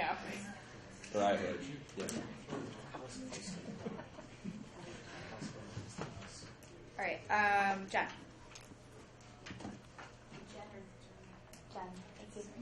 So I just a couple things I think you should add to the report. I think the explanation of how the reserves work would be good. And also in some of the previous UARs that I've seen, they've kind of broken down how the fee's calculated. And it's basically the expenses of the union minus the income, not including the activity fee, which was included in the income part of this. So you have to do a little bit of extra math, and then there's no breakdown of the number of students. Yeah. So it was a little confusing for me to figure out where the actual number came from. You kind of have an overall idea of where it came from. Also, I think that in the sections on page 10, the Mueller Center and the admin budget stuff kind of needs to get sorted out based on that slide that you showed us, so people have a clear idea of where that increase came from, so they're not confused about it. Just a few points of clarification on how this vote works, so everyone has it in mind. If you have specific suggestions, if they are simple and you know exactly, like word for word, what you want written in the document, you can move to amend since the document is up for discussion. But if you have larger scale changes, like what Jen is suggesting, that would be something kind of beyond the scope of moving to amend because you don't know the specifics. That would be a case where you would want to vote down the current motion and have it reproposed. Justin. I have a point followed by a motion. The data on the UAR only shows between the 2015 fiscal year and the 2016 fiscal year. This could be potentially misleading because you may have some kind of situation where one year had significantly different numbers that from previous years before that. For example, I'd like to call out RPI TV, and only just for example purposes. In past years, RPI TV had a budget of around $18,000.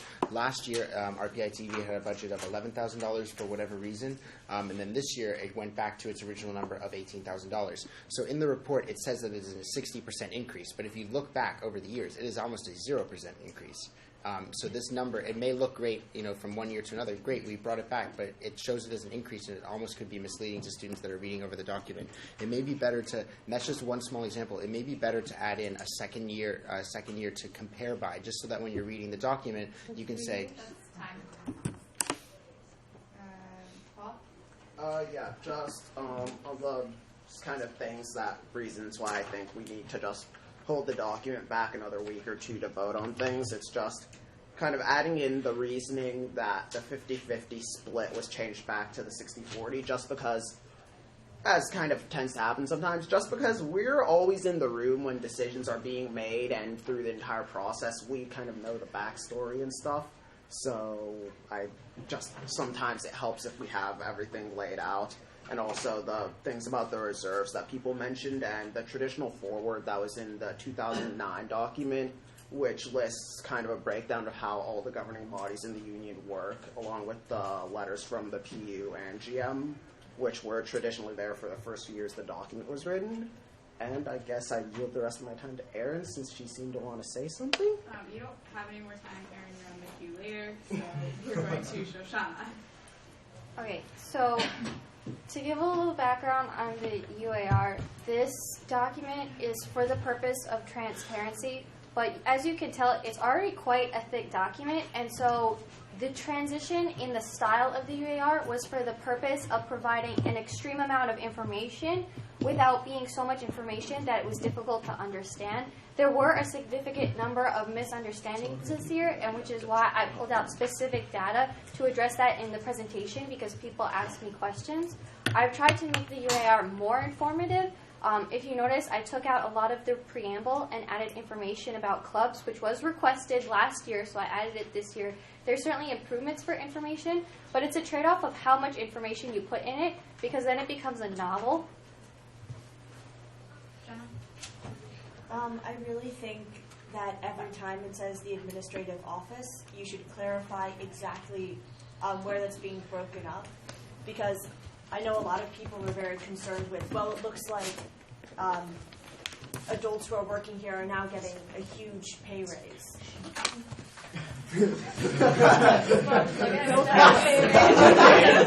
My wife wishes. Stay order. So I don't have the document in front of me, but I'd just like to make sure that there is the explanation of like how there was one guy who received pay from two budgets and how that's all being consolidated. Is there an explanation of that in there? And additional, I guess this would have been a second point, but I feel that there should be like a list of the number of appeals somewhere in the document for people who are reading it. Just it kind of reaffirms what's. And if I have any remaining time, I'd like to yield it to Jacob. Sure. Actually, Tina, am I on the queue? Yes, you are on the queue. Okay, then I can just wait. Okay. Okay. Paul. Well, I didn't raise my hand again. Oh, I yield my time to Colton. Just a brief response to Justin with regards to including more fiscal years in the tables in the UAR. The past UARs, like fiscal year 13, 14, 15, they're all public, and you can go back and look at them if you want. But those tables are already really crowded as it is, and I think we're limited by the size of paper and fonts that people can read. By including more fiscal years, I don't think it's necessarily feasible, but the information is certainly still out there. That's all. I have an error to correct. I thought the motion to limit discussion to 15 minutes passed. I thought it was a simple majority.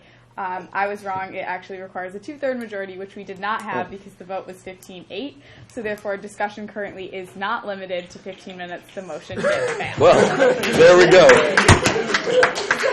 Thank you, Mike, for looking that up. In the meantime, let's return to order and continue the main queue. Next on the queue is Shoshana.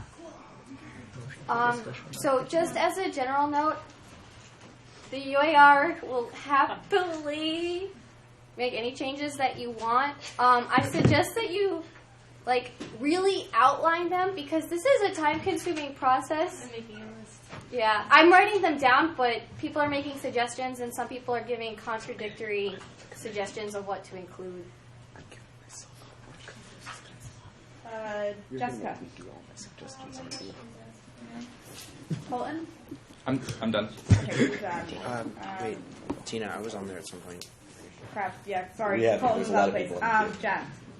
I just kind of want to piggyback on what a few people were saying, and I think we do need to look back a couple more years, but I don't think it needs to be as club specific. If you look at some of the past UARs, they have some breakdowns where it goes through like the past 4 or 5 years, or just even a few years, to get some general trends. I think that would be a lot more helpful to students, and something I would like to see in the UAR as well. Justin? I understand that there's a space crunch, and I understand that we want this to be readable, and I understand that it cannot be too crowded. However, you can always add more pages, and it's okay. There's binders that'll work. I've seen Oxford Dictionary. Basically, there's really information that really is really important to the document, and I understand that it needs to be readable, but it also needs to be as informative as possible. So I know it's a lot of work, and I'm really sorry. I feel like an asshole because it is an asshole request, but it's really important to kind of have the older information in there, because at least 2 years, it's not 6,000 years ago. It was less than 24 months ago. It's still relevant, and it's really important, and that's that. And I yield my time to the floor.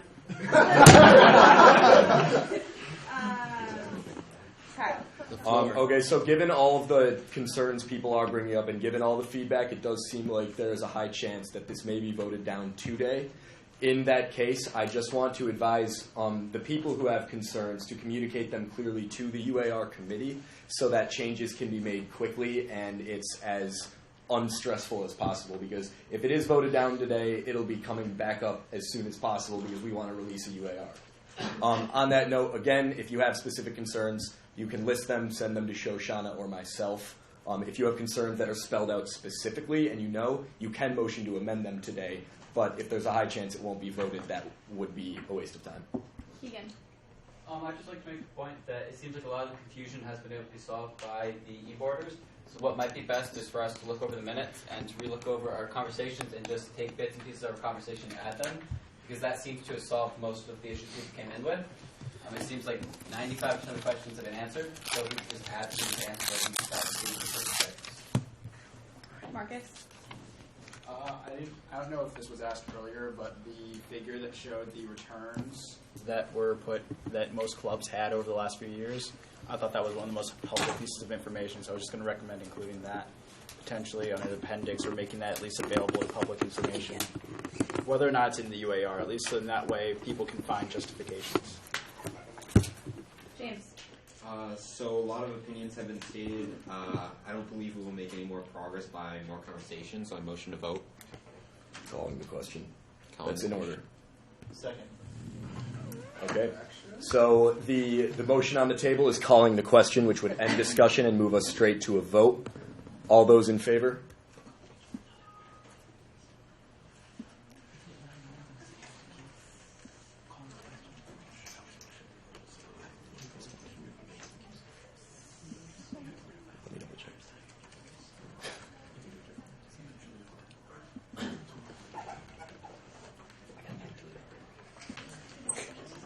Give us a moment.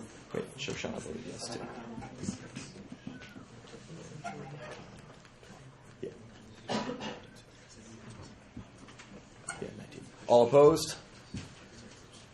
Okay, motion passes unanimously with 19 in favor. Boy, no it didn't. Did you vote? Did you vote against? No, I didn't care. Oh, okay. So motion passes 19-1. 19-1-5. Yeah. Okay.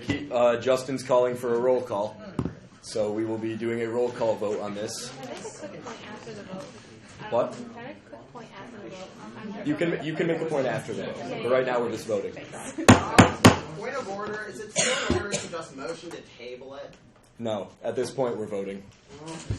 If this is voted down, it can be motioned again in the future. It's not like a one-time, one chance thing. So we're going to be moving into a roll call vote. Tina, are you prepared to proceed? Yep. Kristen? No.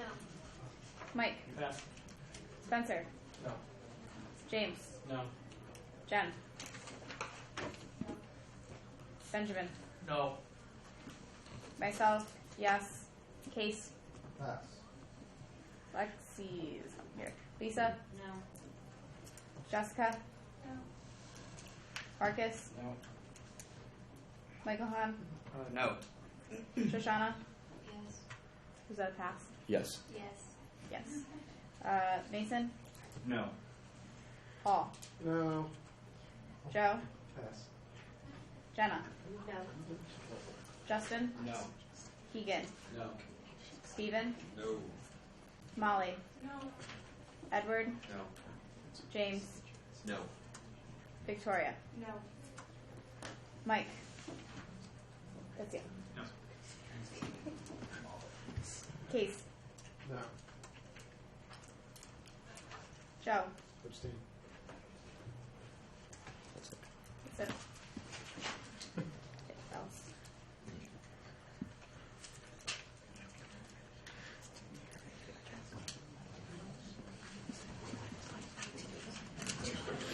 All right, stay in order. The motion fails 221-1. Before I turn it over to Aaron, because I know you had a point, I just asked that to minimize the stress for the UAR committee and make this as quick as the upgrades to the document as quick as possible, that all of you who voted no, please send either myself, Aaron, or Shoshana just a list of your concerns and additions, and try to attend the committee if possible. The more input and the more people involved, the smoother the process can be, and the quicker we can bring this back up. Yes. What is the UAR meeting? It's on the calendar. Shoshana? We will have many meetings. Past couple weeks. So stay tuned for that. But again, I just ask that if you voted no in this, try to stay involved in the process so that your concerns can be heard, and this can go as smoothly as possible the next time it comes up. Point of information, that vote was on the proposal itself, not on calling the question, correct? The roll call vote? Yes. Okay, thank you. Yeah, the calling to vote already passed. I have a question. Shoshana, can you email out that presentation? Or was it emailed out? The presentation. PowerPoint. So the presentation isn't the official document, so Yeah. any things that you think are necessary for the presentation, we would recommend to put in the report, because we don't want separate sources of information. They should be in a consistent document for transparency. I was just asking if you could send that to the Senate so that we can. I think Shoshi's point is, if this is sent out, please don't send it to a bunch of people. We want to put out one consistent document. We've already had a nice little Reddit debacle. No need to do it again. Can I have my point now? Yeah, go Okay, ahead. so a lot of you guys are really passionate about this, and I love that. But we did not have huge participation on the UAR committee this year from the Senate. I would like a lot of the younger guys you did a great job. I said a lot. A lot of you, the younger senators, please consider joining the UAR next year. It's such an important process, and the more people we have on the committee, the easier this is. It's put together in a very short amount of time, since the budget was only finalized, it was only the e-board finalized it right before the semester started. So this document is mostly put together in a couple of weeks. And if you have a lot of people working on it, you have more opinions, more questions. So just keep that in mind for next year. And for the 60-40 split, which I tried to say in the middle of it, Paul, that was communicated to the club officers themselves while they were making their budget. So that was something they did know about and the reasoning behind it before budgeting. Well, as Aaron said, try to get involved. I would just say get involved this year, since the UAR is still on the table and hasn't been finalized yet. Yeah. Okay, so I want to move on so we can finish up our agenda. Yes? You just show them. Shoshana will mention that when we come to her report. We're going to go into committee reports. However, I want to keep them as short as possible. Listen up, everybody. I want to keep this literally as short as possible. I'm going to give each of you 30 seconds to go unless you have something absolutely critical. And I encourage you to skip if you have nothing really in your report for today. So first, Paul, do you have anything for R&D? So you saw the demo of e-voting today. You can talk to Anthony afterwards. In a surprising plot twist, so GM campaigning is going to start the week before spring break, so people have enough time to campaign. And I'm also plugging for UAR, and UAR the extended cut. So yeah, join UAR. Next. Okay, academic affairs, Marcus. Projects are going smoothly. Faculty Senate Curriculum Committee approved a motion which changes the Dean's List to a 3.5. However, everyone in this room and currently attending the Institute is grandfather clause. For more information, you can email me. Committee meets at 7 p.m. on Thursdays. And please help out UAR. I'm in communication with Lester Gerhardt to get him in next week to talk about this, as I'll admit a little frustration that we weren't brought into the decision-making process at all. The decision was made rather quickly, so we should be hearing from him sometime in the very near future. Jen, communications.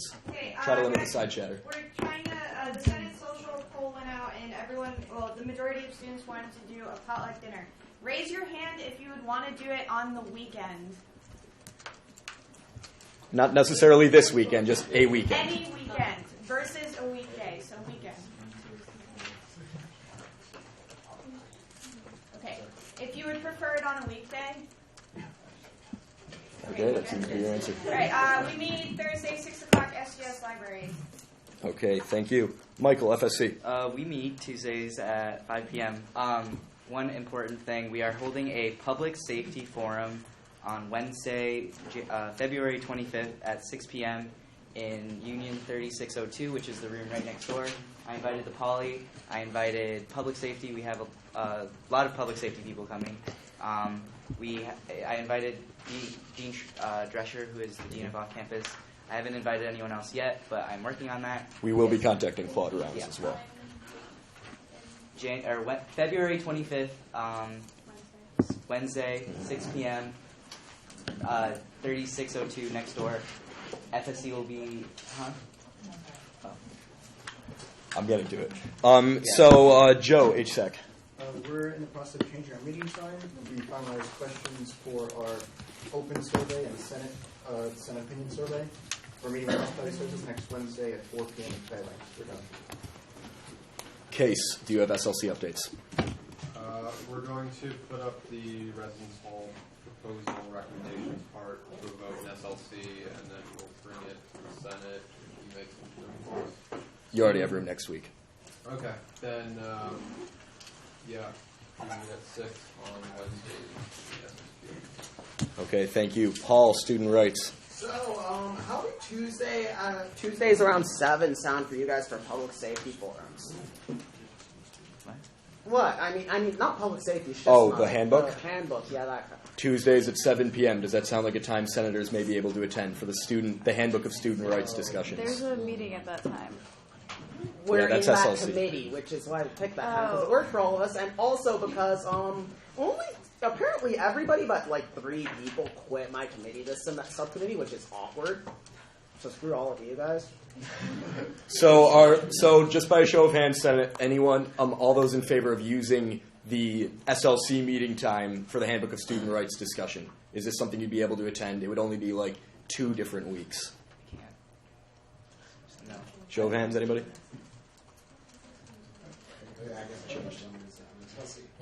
Okay. Okay. We'll move on for now. Paul, you can have this discussion with Lexi and the others, and I'll talk with you as well. Gabe, WebTech? Our meeting time is going to be Tuesdays at 8. I started placing petitions into production, and that seems to be going well. Just a few more things to iron out. Other than that, parking and transportation got all of the eye tracker devices back on the shuttles, so shuttles is operational again, which is nice. Yeah.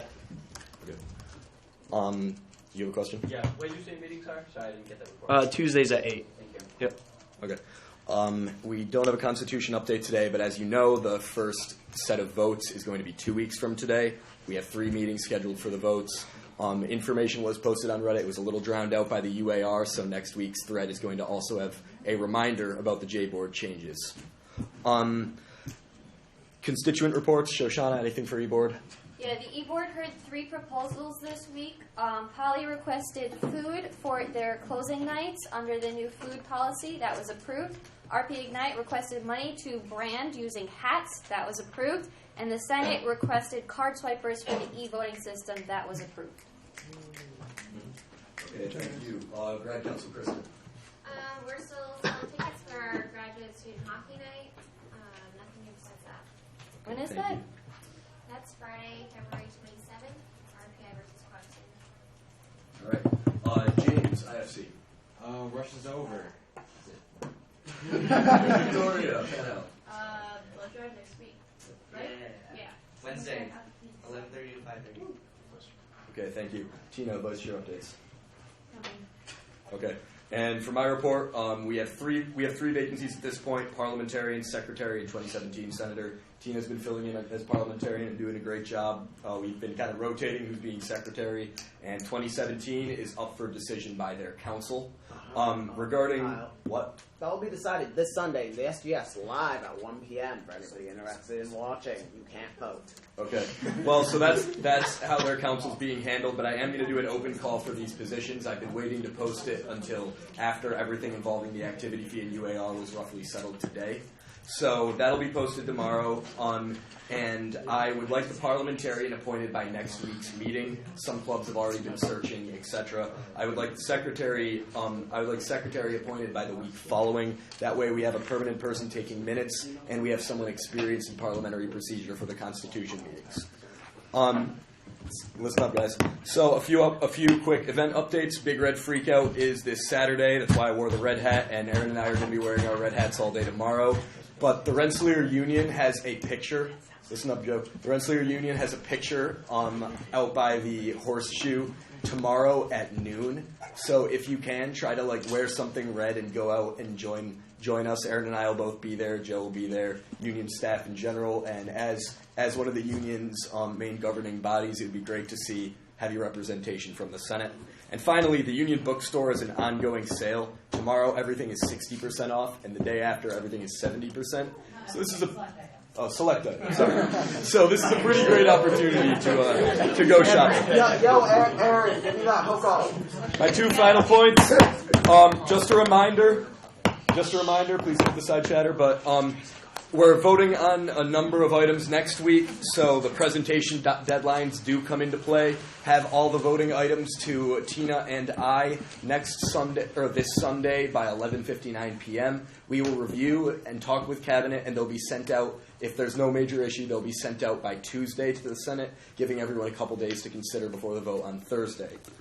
And finally, we've just had some concern with attendance, so for now I just want to reiterate our requirements.